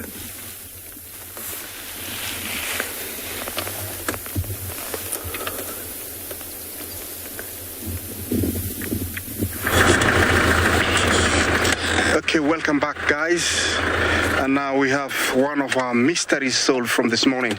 As you can see there, the crocodiles are just about to feed. I showed you a young topi that had lost its mum. That is the mum there. It's sad news, but this is nature and the truth of the matter. There is nothing I can do but just leave nature to take its course. Now, this is a crocodile restaurant and it can get messy and gory, so be advised. I don't know if they can really go for it, because when they are like that, they anchor one another where one grabs one and then one does the death roll. I don't know if they're gonna do it. These are the Nile crocodiles, and all those there are fully grown. We have very, very big crocodiles in this river. I see 2 only, but I don't know how many there are. I don't know what they are doing there. It's a very interesting behavior. They keep to be, okay, there we go. Grab. Okay. Trying to get hold. Yeah, it's Tony, thank you for your for your comment. They are very huge, these crocodiles. Yeah, I call them big daddies or submarines because they're really, really big. Looks like the one holding on to the topi right now is actually bullying the others. You can tell they don't want to get close. There is one coming in from the right. I don't know what the strategy is here. Looks like the one holding on to the topi is holding it by the leg. Yeah. The moment it's open, there's going to be a feeding frenzy. Definitely, because the smell of blood. Everybody's gonna wanna go for it.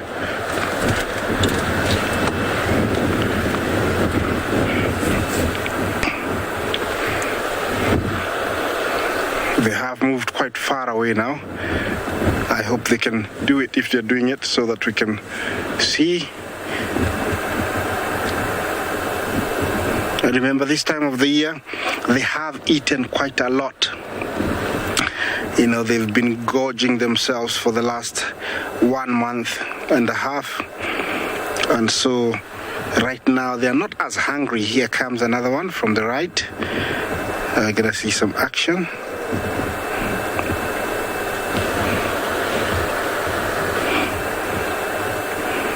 There comes another one also. There's more and more.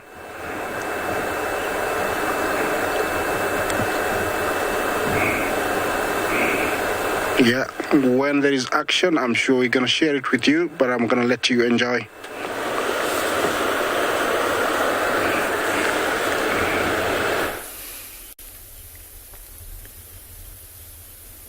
welcome back to Unbound Pin, everybody. We have found two of three very large and impressive kudu bulls. You can just barely see his body, but those spirally horns there as he walks away from there, and it's now just the horns that stick out from the top of this thick vegetation that he's walking through, these guarri bushes. But yeah, him and the other one that's walked out of picture left of us have massive sets of horns, very, very impressive sets. The largest antelope species that we get here on Anbean Pinda, and just very majestic animals. Every time we sort of stop and start the vehicle, they stop and look at us. They almost look like those NFL football players with those chevrons just below their eyes, those white chevrons below their eyes. And as he walks, he's, I think, quite lucky that he's walking through an open area like this, but in very dense vegetation. And it's just commenting on how curly his horns are. They can get in the way, and if he is walking through a thicker area, and I'm not sure if you've ever seen them, but when they're walking through an area like that, they'll actually put their heads back, so those horns sit almost flush on their backs as they walk through, and now just completely disappeared as they continue to browse this morning. You might just see a horn here or there sticking out, which, and it, like you say, very, very impressive, but they seem to have disappeared. There were one or two others off to our right, but they have now, completely disappeared. No luck this morning for us on the cheetah front, but lucky to come across these kudu bulls.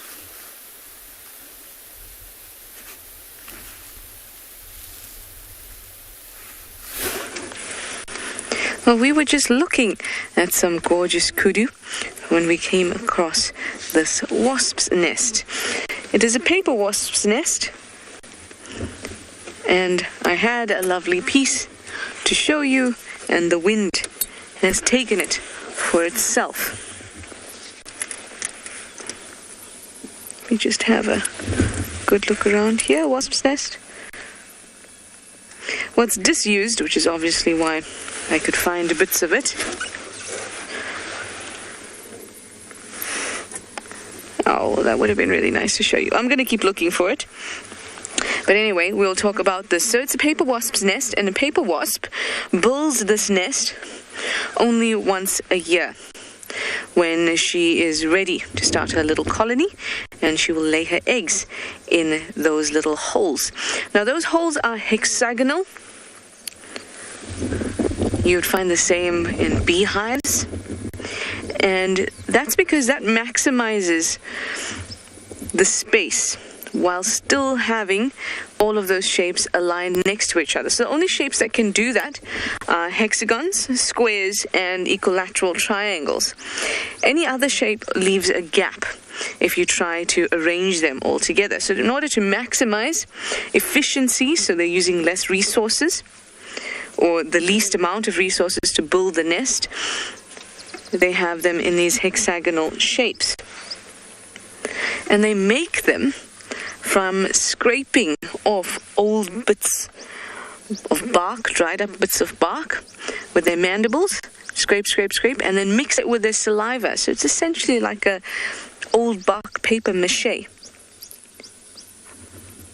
And then they build these nests out of them. And what amazes me most, I'm just going to jump off so I can look for this nest. What amazes me most is the fact that they can do this with such accuracy. They can align these shapes so amazingly well without any tools to assist them. You'll also notice that it is around a couple blue waxbill nests.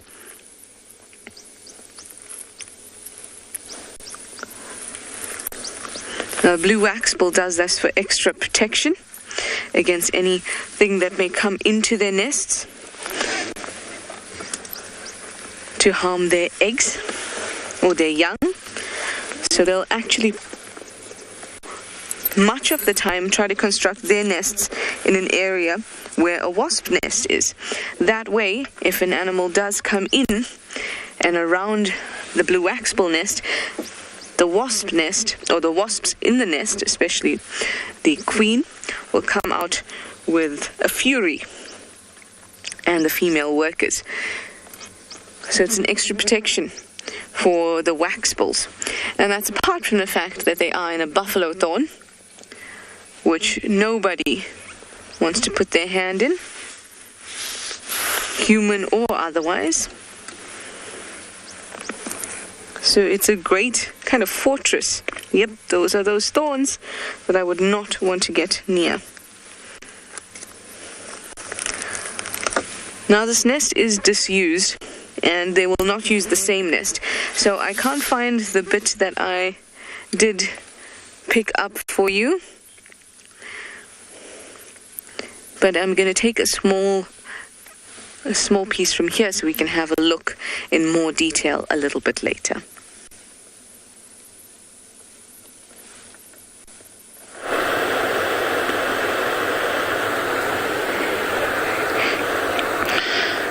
Yeah, you're back in the Mara with us here, and we are watching those hippos clumsily climb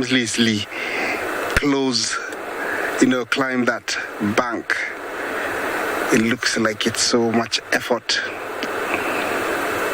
but mind you, this is a very fast animal. You cannot outrun a hippo. Even the fastest person can only run up to 100 meters. For these guys, they can run at the same pace for up to 300 meters. All right, this is called a pod of hippo. And in a pod of hippo, there is a dominant male. A dominant male does tolerate other young males or old males as long as there is no female in season. When there is female in season, it is chaotic. They fight for mating rights, and so that main male usually chases away everybody. And slowly you can tell there are one big happy family coming out to sunbathe. They are not bothered by anything, the hippos. Apart from, every now and then a crocodile or a lion will try and take a young one. But basically, they are free from most, dangers. Over there, we have the yellow billstocks. I think they have been feeding really well this morning. It's time to dry up after being in the water for very long.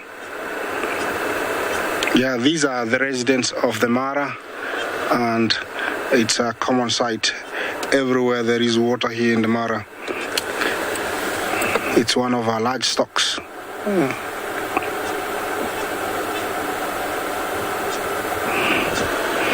Tony, thank you for your good question.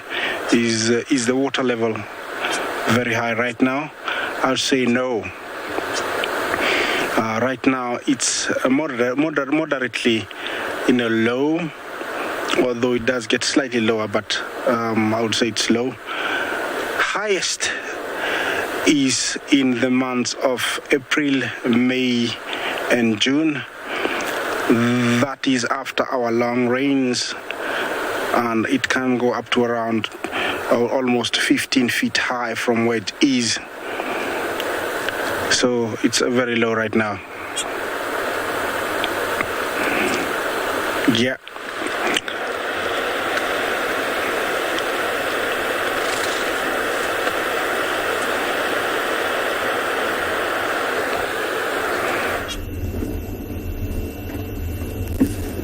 Well, we are yet to get the short rains, maybe in the month of September, October, and I'm sure when that will happen, the water levels in the Mara River might rise. But it is, what Isaac is saying is correct. Now, we've got the Tswalu Beast here, and the river is behind us, about 2 kilometers, a mile and a half or so from where we are. And the direction they're heading to is towards that tree line there. And the other side of the tree line is the Mara River. Now, we've got so many places where this wildebeest normally cross the river. It's always very difficult to know exactly where that will happen. The best thing to do is just to follow them very quietly and, monitor them, and all those other clients or guests who are visiting the country coming, enjoying the very famous migration, because it's quite a spectacle. With all the challenges we've been having of COVID-19, tourism in Kenya slowly is surely rising up, and we're getting more numbers of visitors. We're very privileged because we live here and we're here every other day.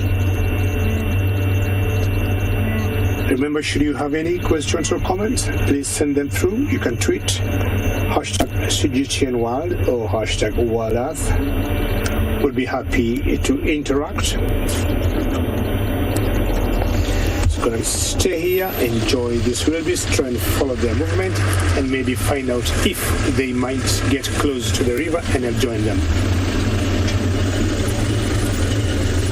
There's one vulture that decided to venture off a little bit closer to the carcass.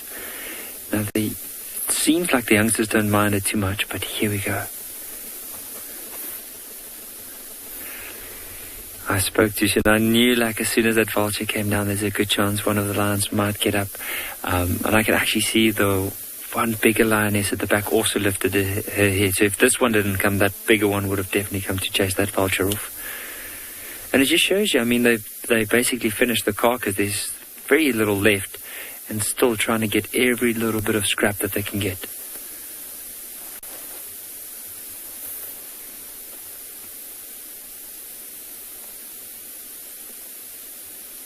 Just look at this one's belly, how big and bulged it is at the moment. You can also see short of breath.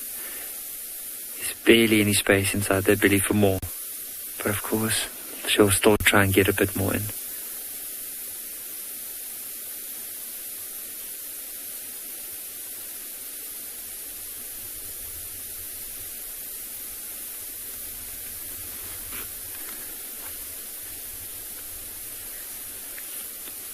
Decided there's not much left, so she's just heading across to the other one.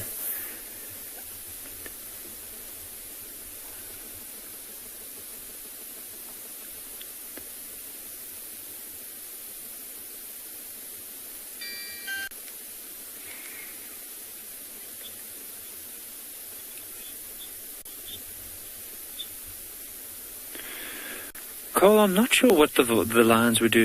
Based on how full they are, I'm sure if they do kill it, it will mainly be like hyenas. They'll just kill it and it'll be for the fun. But if hyenas had to kill the vulture, the chances are more likely they'll be able to eat it.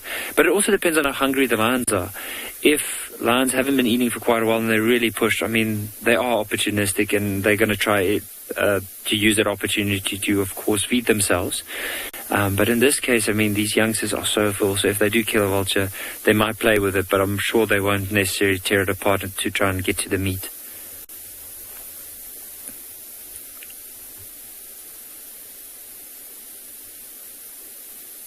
But the other thing about vultures, though, is that they're very, quite smart, especially around carcasses. Sometimes especially when there's a lot of hyenas, there's a chance that they could be killed by hyenas, because they just get in the way and the hyenas eventually kill them. And the other danger for them is jackals. So sometimes with the younger ones, whenever they go and they, especially close to a waterhole, if they go for a bathe, and the youngsters are still too wet to fly, then you might find that jackals could possibly kill them and eat them. But lions in general, I think during my whole time as a guide, I've never seen a lion kill a vulture or even feed off a vulture.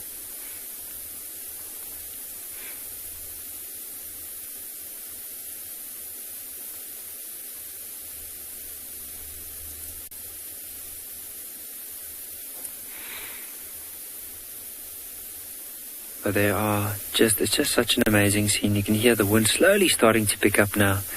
But these lions will probably be here for the rest of the day.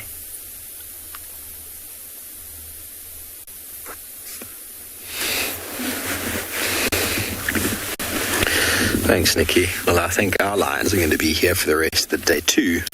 They all jumped up a moment ago. One of the cubs started walking towards them. And a scrub bear bolted out of somewhere, and the whole pride took to their feet and was ready to pounce. It's quite comical, actually. And now all the cubs have woken up, and now they all want to try and suckle on the lionesses who've really stopped producing milk. But yet the cubs are still going to try. There she is. She's getting very annoyed with them.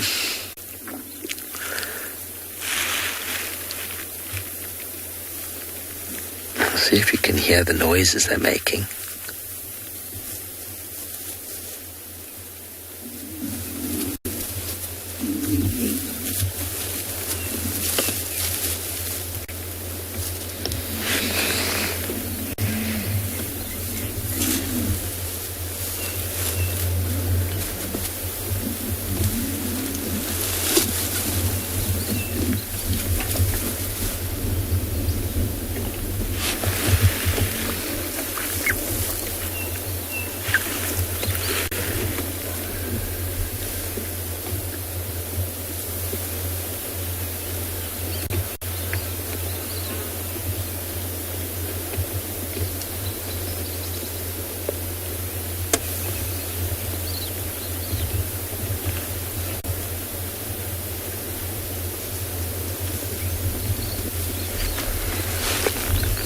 They're all really receding into the shade now. That sun has broken through. They're starting to warm up quite a bit. So I'm almost certain the lions are going to be pretty much right here this afternoon, unless something stumbles through here and causes them to move on after it. Very likely they're going to be right here.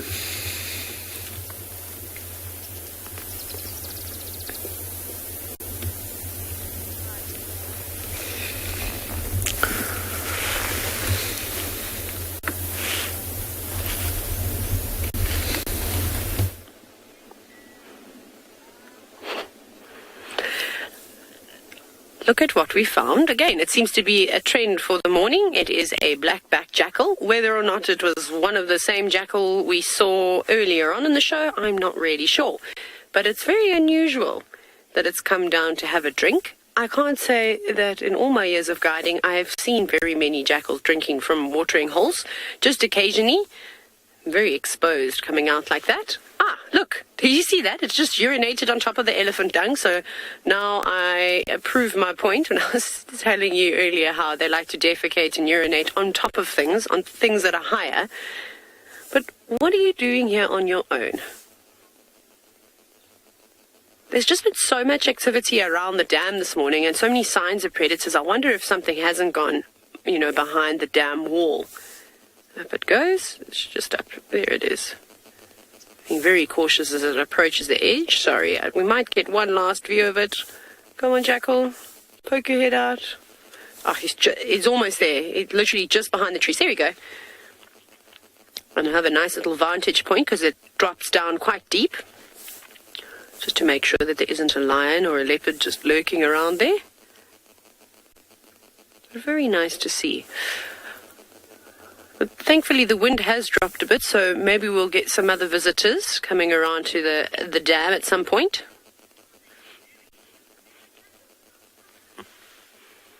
Ah, Louis, yes, it does seem like there are jackals all over. And they're normally quite shy, so it is nice to spend some time with them. It's not an animal that you're guaranteed to see on safari. Not that you're guaranteed to see anything, but they are quite elusive.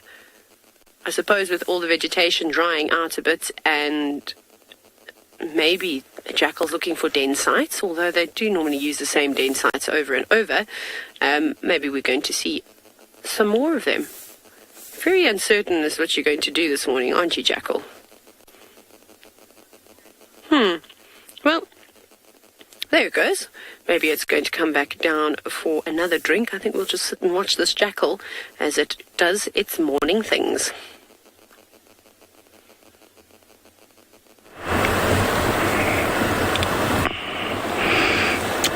Yeah, we're still parked here, and looks like the zebra have done the same. They have parked.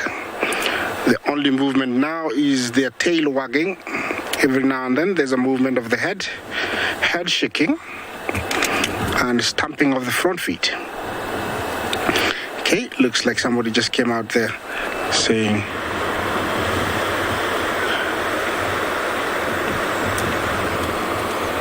you know, I'm not going, it's not a good place to cross. Yeah, and everybody has left. Maybe it's a good decision, because out of the, you know, the angle of the camera, there is a very big croc that just came out of the water, and he's dead straight on the path of the, you know, zebra. So there's no way they're going to go. It's no crossing for the zebra now, unless they want to go jump over him, but it's impossible. Yeah, you can see how they're shocked to see him out of water. It's like, my God, I told you, Lucy, he was very big. Look at him. Yeah, my instincts were right. I told you it wasn't good to go. Yeah, looks like that's what they're saying. So at the moment, it's no crossing. I'm gonna drive there, share that crocodile with you, and maybe try and find something else for you guys. But even for me, I think it's a no crossing for the zebra. If you allow me, I'll just move to where we can show you the crocodile, and then after that I'm gonna move on and try and find something for you guys. It's rather tricky here. I have to concentrate, otherwise I'll go swimming myself.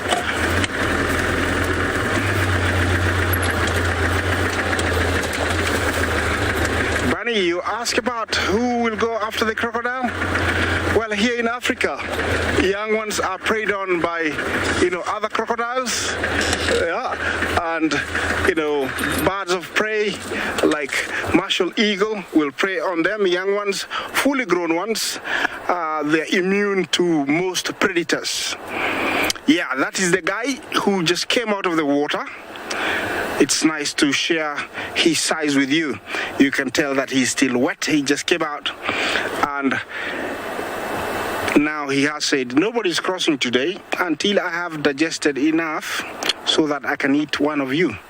And you can tell the zebras have retreated back, you know, slightly, and they're in shock. You can tell their manes, they're very upright. Yeah, they're very shocked, you know, to see that size crocodile. And so I think there will be no crossing. Yeah, everybody's turning back and saying, phew. Yeah, that was close.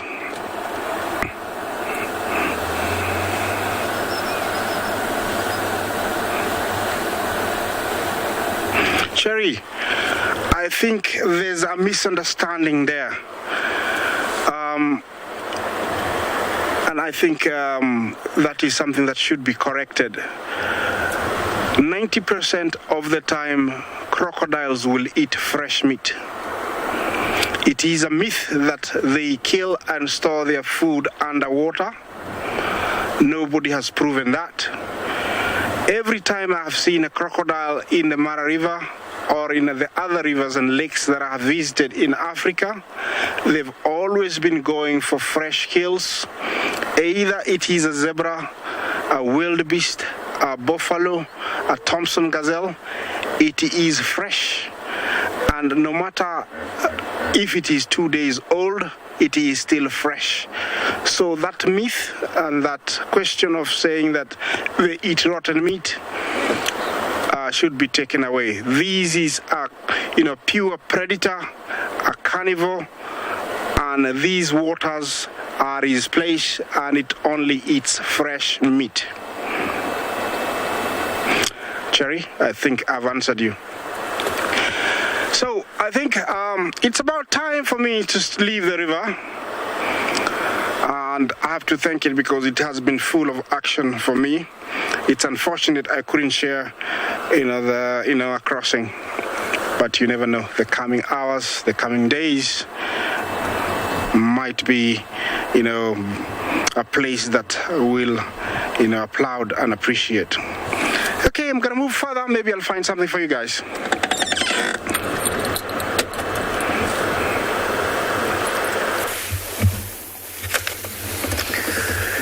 Thanks, Isaac. Well, all the way back from the Mara here to Simbambili, live in South Africa once again. I was in the Mara last year for the migration, and what a spectacle it was. Such a wonderful time spent up there. Here I find myself in a different country for the show this year, and with my favourite Pride Alliance, the Nkuhuma Pride. I've spent a lot of time with this pride since arriving on Djuma. They had some youngsters initially. They were very playful, and they've become adults now. And a new generation of cubs. Very exciting times for the pride. Whether they know it or not, their numbers will be rebolstered. They lost an individual, their oldest member last year, Nana, who had a very bad injury, but she eventually just lost condition and was old and passed. That's what happens. You have lions do often die of old natural age injury. They need to successfully reproduce and reintroduce individuals to the pride, not only to the pride themselves, but introducing coalitions of males that will take the genetics of this pride and move it around as well. And it's looking like there could be anywhere from 5 to 7, or should I say 6, males that might emerge from this pride if they all reach adulthood. And the strength of those 5 or 6 individuals would really, really, really bolster the Nkuhuma genetics within the Sabi Sands. When last have we seen a coalition of more than 4? It's been a while. My early guiding career, there was a coalition of 5 in the area, and then 9 sub-adult males that were coming through. And all 8 of them reached maturity, and one of them was killed by the 5. Competition amongst male lions, as discussed earlier with the need for a mane, is incredible and can be incredibly violent, often leading to either immediate death or the animals dying as a cause of the injuries later on. And it's why male lions don't live as long as females in the wild.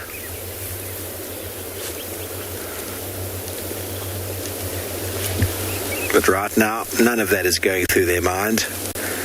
They are just living day by day. Clearly still hungry, the way this one's head is up. The wind is just wafting all sorts of smells towards them. If you've ever been hungry in the morning and you can smell breakfast being cooked somewhere, it does something to your tummy, doesn't it?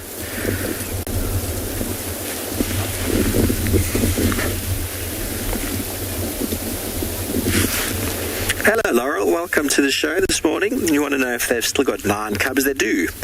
They do indeed. All 9 of them are still here this morning. We've managed to finally count them when they got up and moved around.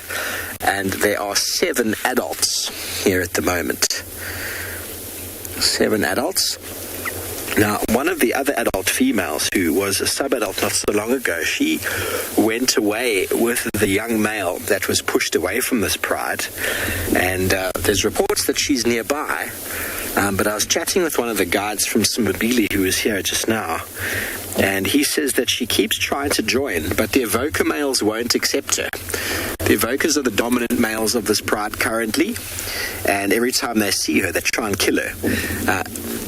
And that's probably because she moved away with her brother, who was coming of age, and he was chased away by the evoker males, and so she followed him around. And so her familiarity with the pride, or their familiarity with her, the evokers that is, they've decided they don't know her, they don't like her, and she's not welcome.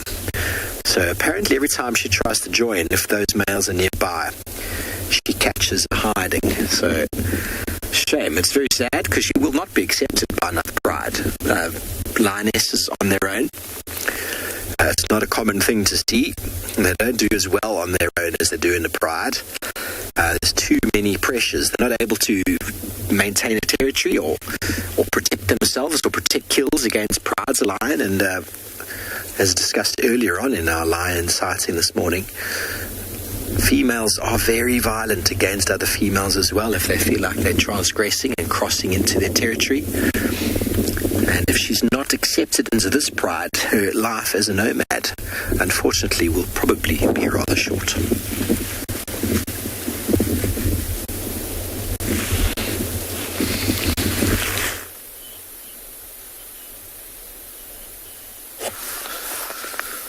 Welcome back, everybody, to NB on Punda, where we found there were 3 giraffe doing something quite interesting and fascinating to watch. They call osteophagy, where they'll bend over to pick up bones, old bones, and then chew on them.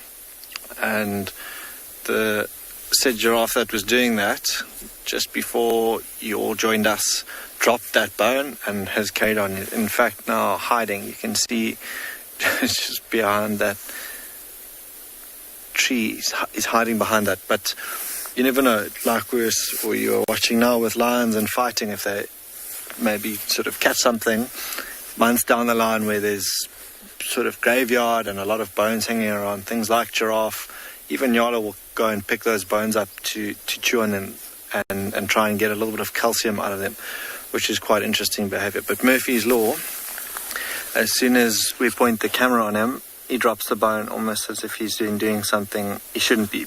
But we don't see that too often, but just trying to get every last little bit of nutrients out of that bone. Already quite hot, a little bit right of where you're looking now is another one standing in the shade of a tree where, just seeking a little bit of shelter from this hot sun this morning. It's warmed up significantly, just tucked away in the shade on the right hand side there. You can see him hiding from us, and the other 2 I think have also disappeared into a little bit more of a shady patch where they might remain. There is a watering hole further back behind us. They might at some stage venture there as the sun starts to rise and they get exposed to that sun. They might move off into another patch of shade.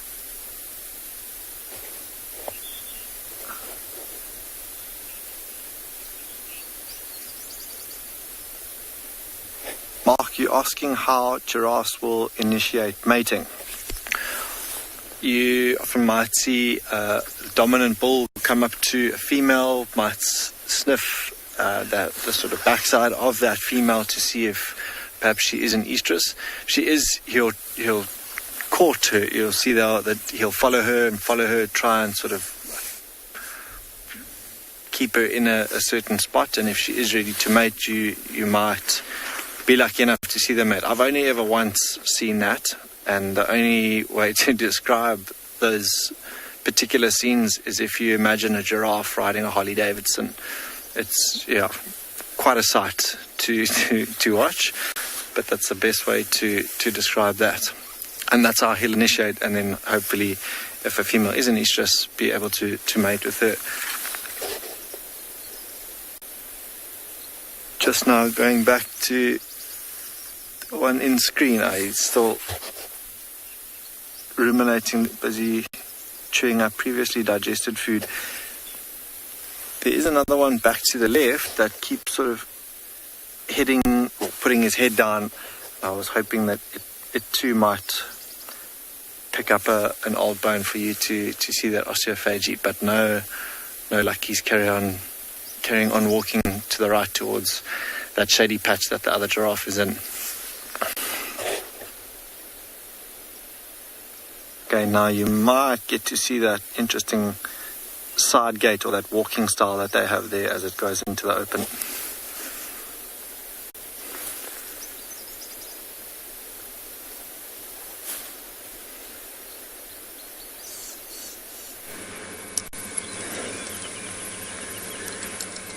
Now these guys also like a bit of osteophagy. Chewing on some bones, get calcium, phosphorus, other minerals that ordinarily they wouldn't find just scattered amongst the leaves that they eat. You can also see that they're bunched together quite closely, and that's because they are very nervous. Some impala close by have been alarming. And of course, as soon as I go to check, they stop alarming. So I've decided to just stay put and watch and listen out for a little while. We've got a nice view, quite a wide view. It's not too bushy. The small pan is off to the left there.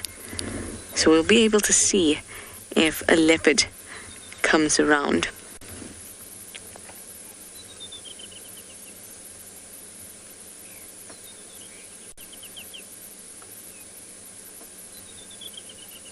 We always look for alarm calls to find a leopard.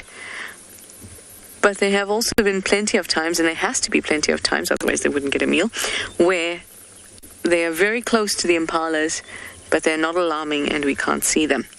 So it's important to just stay put and wait it out. Patience is very, very important out here in the bush. I did manage to get a piece of the paper wasp nest though. Hopefully the wind will be kinder to me this time. I think I might have to use something to weigh it down.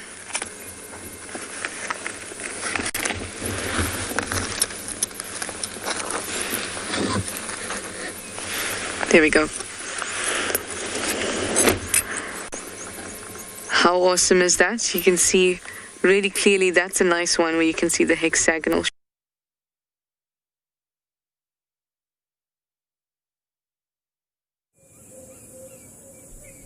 This program features live coverage of an African safari and may include animal kills and carcasses.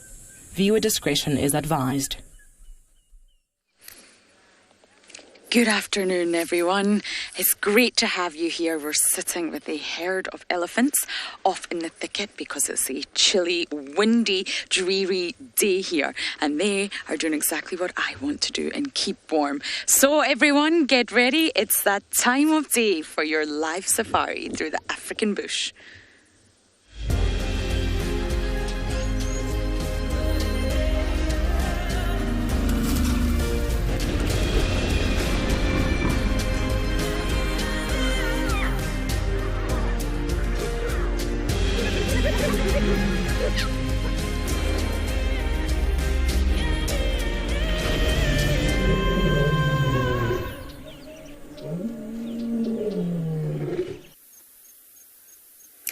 Good afternoon and welcome. I am lying here in the grass because it's miserably cold out here and blustery, and I have got the idea from a very special character here called Fernando the Chameleon. He has been called Fernando, not by me, but by Trishala, who's another one of my colleagues who managed to find Fernando. And then Theo, who's on camera today, pointed him out to me. My name is James. So what would be a small, tiny larvae that big in there grows and grows and grows and fills up this space and then pops out. It's very paper mache-y. Squeeze, squeeze, squeeze. Look at that. It's quite strong as well.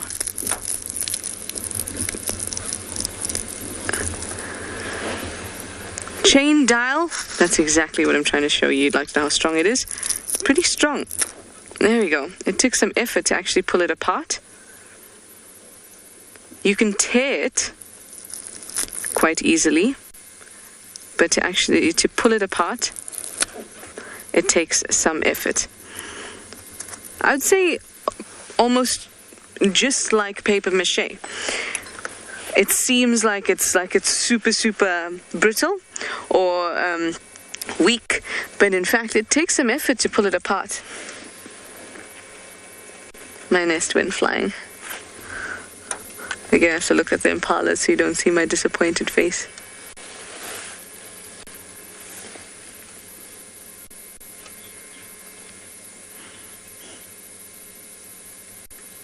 Do you know what would make me feel better about the wind taking most of my segments today, Impala? Do you know what would make me better? If you start alarming and showing me that the leopard is close by, because then I'd be very, very happy.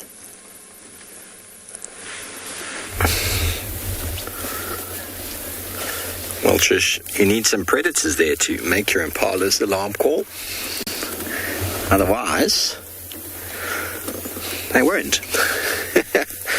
Well, our lions have spotted some impala in the distance on the open area. We can't see them from where we're sitting, but it's a little bit too much of an ask for them, really. You know, that sort of mindset, you're sitting down on the couch and you want something from the fridge, but you just can't go. Yeah, that's what's going on right now. You weigh up all the options about getting out of bed or off the couch or whatever it might be. Maybe it's cold, maybe it's hot, maybe it's far, maybe you're just very lazy. These are all things that animals weigh up every moment when it comes to energy consumption. We think about it. Animals think about it. What is the energy expenditure that's going to require for me to move all the way across there in the heat of the day to catch animals that are very vigilant in an open area? A lot of energy. We're feeling the heat now. We've been sitting here in the sun for some time, and the sun is well and truly broken through the cloud. And we're going to need to find some shade soon before we start to burn.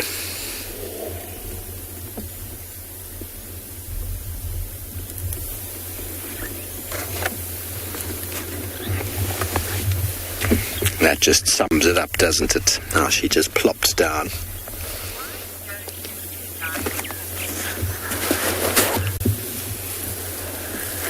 Biggerbacker lions actually do have different colour eyes. If you look at this individual in front of us, she's got very yellow eyes. And there's some individuals, some of the adults who are probably the parents or the mom have got the same colour eyes. And then Amber Eyes has got very dark chocolatey eyes, and a couple of the cubs, which are probably hers, have got the same. So lions get from sort of yellow to golden to brown eyes. So they do indeed have changes, and it's actually quite noticeable. Our leopards as well have slight changes in their eye coloration. And I've no doubt lots of it's got to do with genetics, the traits that are passed on. The importance of pale versus dark eyes in predators, I couldn't tell you. I couldn't tell you the difference. But they must have something. There must be some added benefit or not. But this pride is littered with different coloured eyes for sure. And some of them, even one of the younger lionesses had the nickname of Pale Eye. And then Purple Eye has got a purple eye, but that is because she was injured in the eye, most likely by a claw or even a hoof, I'm not sure. And so her eye is completely covered over. The cornea is completely... Let's see if we get this cub's eyes here.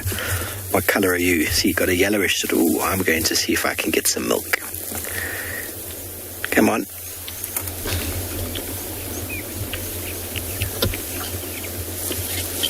I had some pale eyes there. But some of the young cubs have got very dark brown eyes.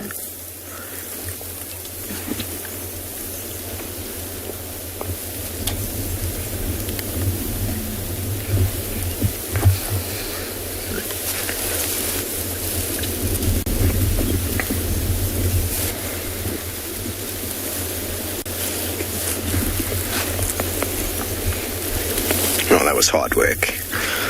See the energy requirement to move over and try and get milk from that adult.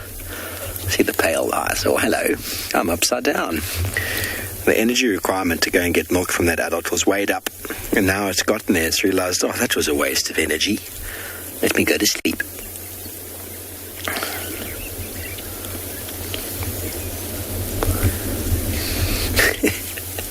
Well, the world of this young lion seems to have turned upside down.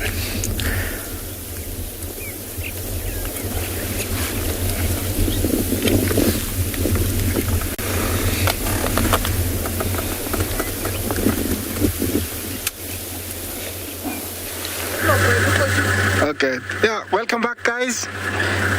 Yeah, and I have striped ones here again. They were dust bathing, but they decided not to continue for some reason unknown to me. I wanted to really share that with you. This is a gang that was dust bathing. I don't know if they're gonna do it. When they do dust bathing, they go down on their backs and they try to do a 180 using their backs. That is to add a layer of dust onto their skin and hairs that, smothers whatever is there. It could be flies, could be mites, could be, other insects. Also, it will act as a sunblock when it gets too hot. I don't know if they're going to do it again. Looks now is tail wagging time. Interestingly, none of the zebra stripes are the same, and that is one very unique one. It's actually a beautiful backside of a male, zebra. There's no two that are the same. They're very much like our fingerprints. Yeah.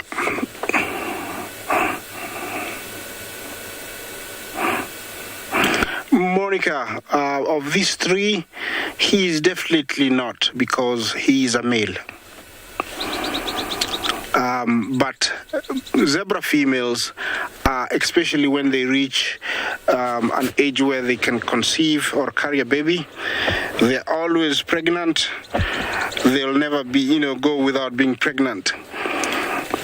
They usually are suckling and they are pregnant, so they're always pregnant. And it's one unique adaptation for the zebra. It is not pregnant, it's just very full, and they have these big bellies, the zebra.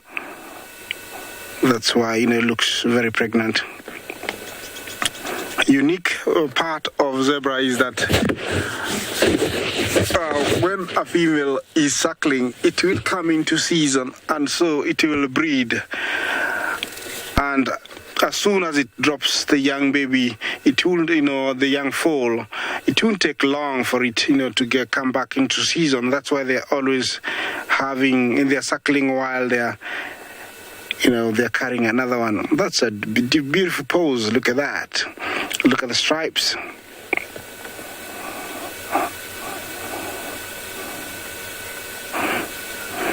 Their legs twitch. I think there could be a kind of sensitivity, and they are able to move the skin to ease that sensitivity or itch. But it's something can be corrected. I'm not 100% sure if that's the correct answer, but I think it's sensitivity, and so they twitch their skins to ease the sensitivity in the skin.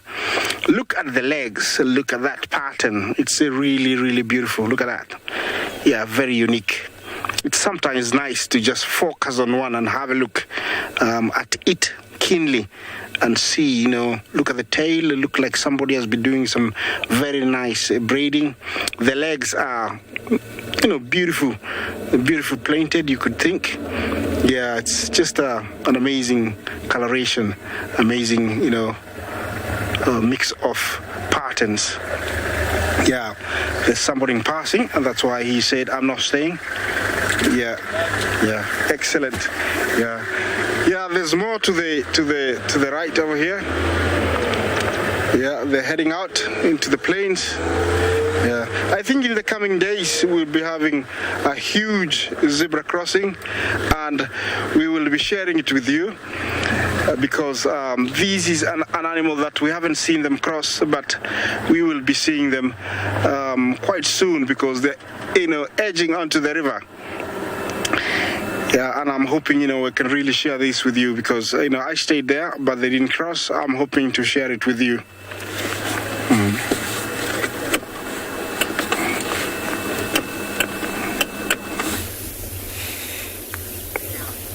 Thanks, Isaac. Welcome back to Simbambili, live with us here with our Umkuhuma Pride. And a little upside-down male lion is enjoying mum as a pillow. It's hard sometimes to tell who mum is in lion prides because, they're all very social. There's lots of love shared amongst each other, and the cubs will suckle. Oh, having some dreams. Cubs will suckle from any of the females that are lactating. But probably the eyes are a good giveaway, because one of the other cubs popped its head up a little while ago. It's gone down again now, but had the darkest eyes. That one over there had the darkest eyes in comparison to this one. But they were all having some very nice little lion dreams. They're probably thinking about chasing buffalo through the long grass or riding a giraffe through the thickets. I always wonder what these animals dream. No doubt they do dream. You sometimes see them kicking their legs or moving a little bit.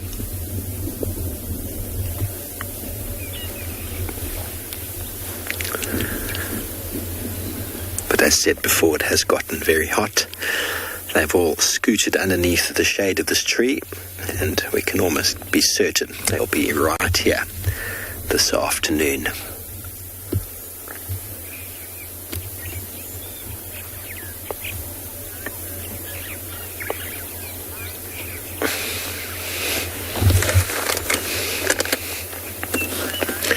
Mobo, I've no idea. I don't think so. If you want to know if animals' eye coloration changes in the atmosphere, I'm not sure.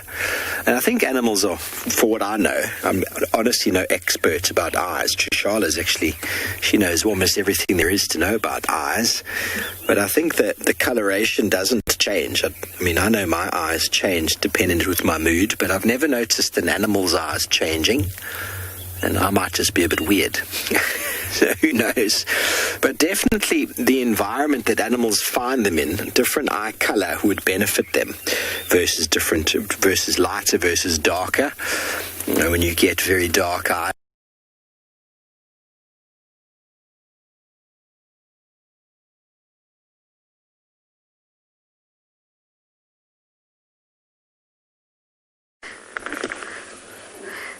but at least we have this wonderful elephant. Yay, yay. Sorry about that, guys, but we do have this lovely elephant. I was just thinking to myself, I haven't seen any elephants today. No day of mine is complete without an elephant, or a herd, preferably. This is a gorgeous specimen right here.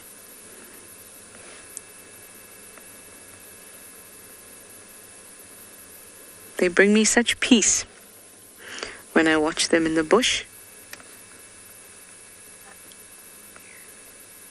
And when you feel it, that peacefulness and this content when you watch them, it's hard to believe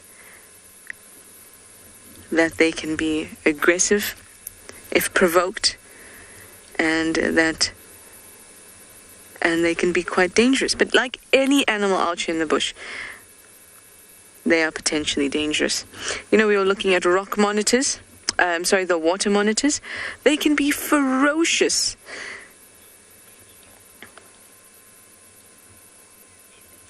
Beverly, you'd like to know if the matriarch in an elephant herd is always the oldest. Not necessarily. Generally, it is the oldest because it is the most experienced cow. But it doesn't have to be.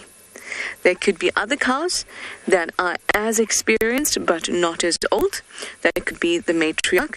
And there may be cows that are fitter and healthier that would take over the matriarchy from an older cow that may be at the end of her life and is a bit weak and old. but her experience contributes to the herd's overall survival, even if that experienced cow is not the matriarch. So what is most important in the herd is, of course, to have this matriarch, so there's this leadership, but that there are multiple cows rather in the herd that are experienced and that they can learn from one another. So it doesn't necessarily have to be the oldest female, but because of experience, it generally is. Hello, little. You've come to see Mum. Elephants have this amazing ability to pop out of the bushes without you seeing them. You'll see one elephant, and then you can know that there's others around, but you may only see them once they reveal themselves to you. And that's because of their grey color. It works so well in the bush.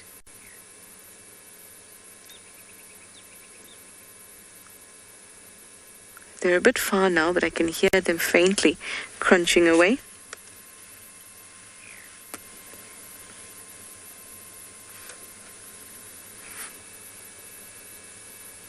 I'm very sure there are quite a few of them in that drainage. There's a nice little size comparison. Now, when a calf is 1 year or under, it can fit underneath the belly of Mum. At about 2 years, it cannot anymore. And this little one looks between, I would say, 2.5. If we have a look at the tusks, their little tusks start to poke out. Do you have any little tusks yet? Not quite. Around 3, you're going to get those tusks poking out. Between 2 and 3, but closer to 3. Oh, something interesting is down there.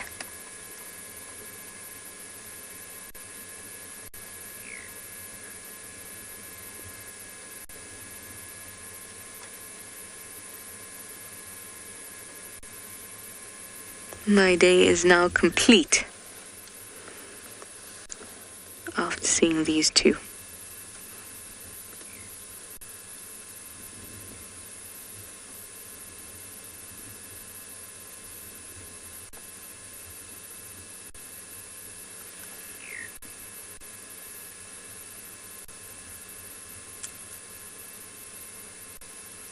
Such silence. I love it. So, so peaceful.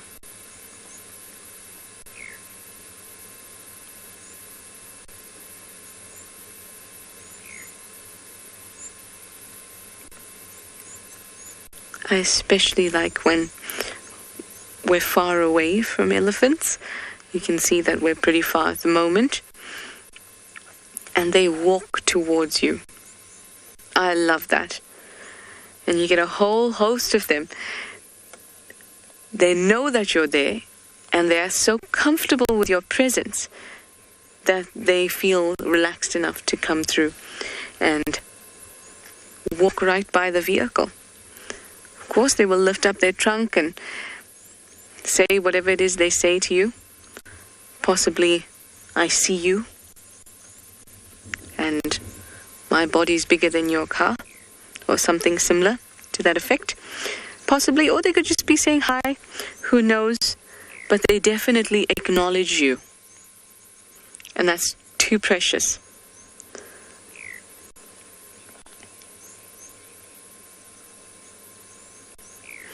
I am going to stick around with these guys and enjoy the rest of the morning. Hopefully more will come out of the bushes.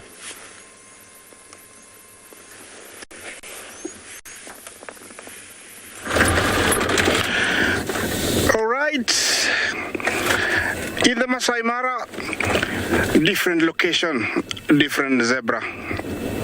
Yeah, I don't think I showed you a young one like that one, a young foal like that one. Same zebra, but as I said, different location. Interestingly, this is a different habitat. We were by the river, which we call it the riverine habitat. And here we have in what is called a wooded savanna. Wooded savanna is a mixture of shrubberies or bushes and grass. And here is another heaven of these animals. You can see they are very scattered, very happy, enjoying the grass. I don't know what is hard. Maybe there's a mouse or a bush rat over there that's making some noise, rustling, and so she was listening. Yeah. If you look around the habitat here, it's really amazing.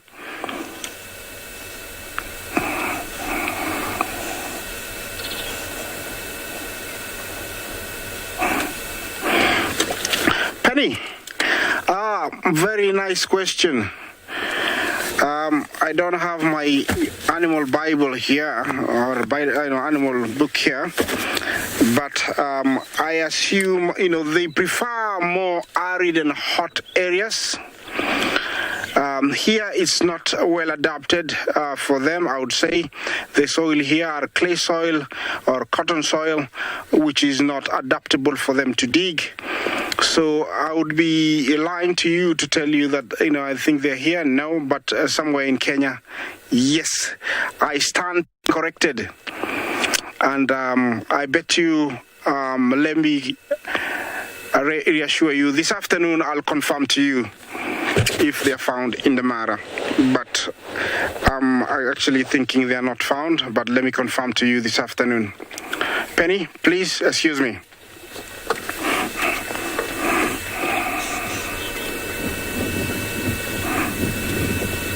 Prinas, do zebras confuse predators with their stripes? Of course they do, because they don't see in color. Looking at those stripes, and eventually when there is many together, we call them dazzles, it becomes, continuous lines and confusing. I would call it a visual pollution. So they're not able to really concentrate on one because they cannot break, all of them and to actually focus on one. So definitely they do. And I have seen that happen when a lion aimlessly goes for a big herd or a dazzle of zebra, and it ends up being confused because they got spooked, ran in all directions, and it got left there, wondering, what happened. Yeah, let's...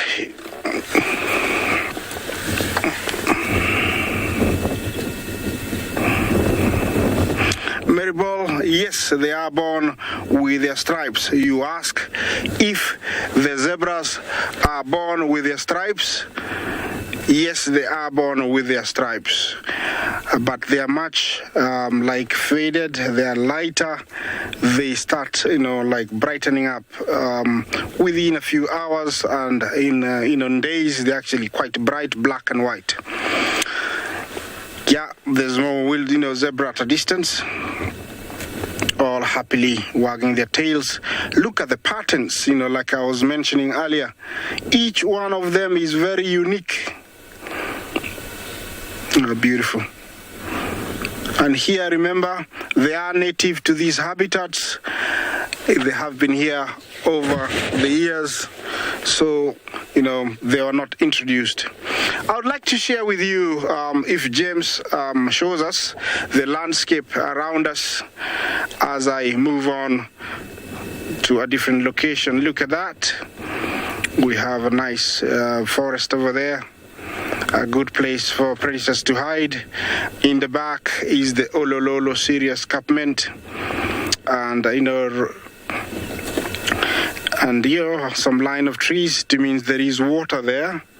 Yeah, this is the kind of sight that I see every day here, and I am very grateful to be sharing it with you. Look at that, beautiful place. that is something that we're all very appreciative of, that we get to be in the wilderness every day and see these wonderful animals. Of course, Isaac is up at the Masai Mara, and that's especially special. But every part of the bush has its own unique place in all of our hearts. Hopefully, from watching us, being out here with us, it also has a space in all of your hearts. So this elephant has gone to a termite mound, where it's obviously found something very tasty, because it hasn't moved from there in a bit. Now, termites are very good for the soil. They aerate the soil. They also have fungus gardens beneath the mound that can be very nutritious for the soil. So the vegetation that grows around a termite mound is usually the first that's taken. And that's why they can look quite bare at the bases. It's not because nothing grows there, but because that which grows there is that which gets taken first. Obviously, there's something great there for the elephant. Can you see in the top left corner, there's a lilac-breasted roller hanging around? As the elephant walks, it flushes. Even as it moves and eats and moves its trunk around, it flushes out insects that this lilac-breasted roller would be after.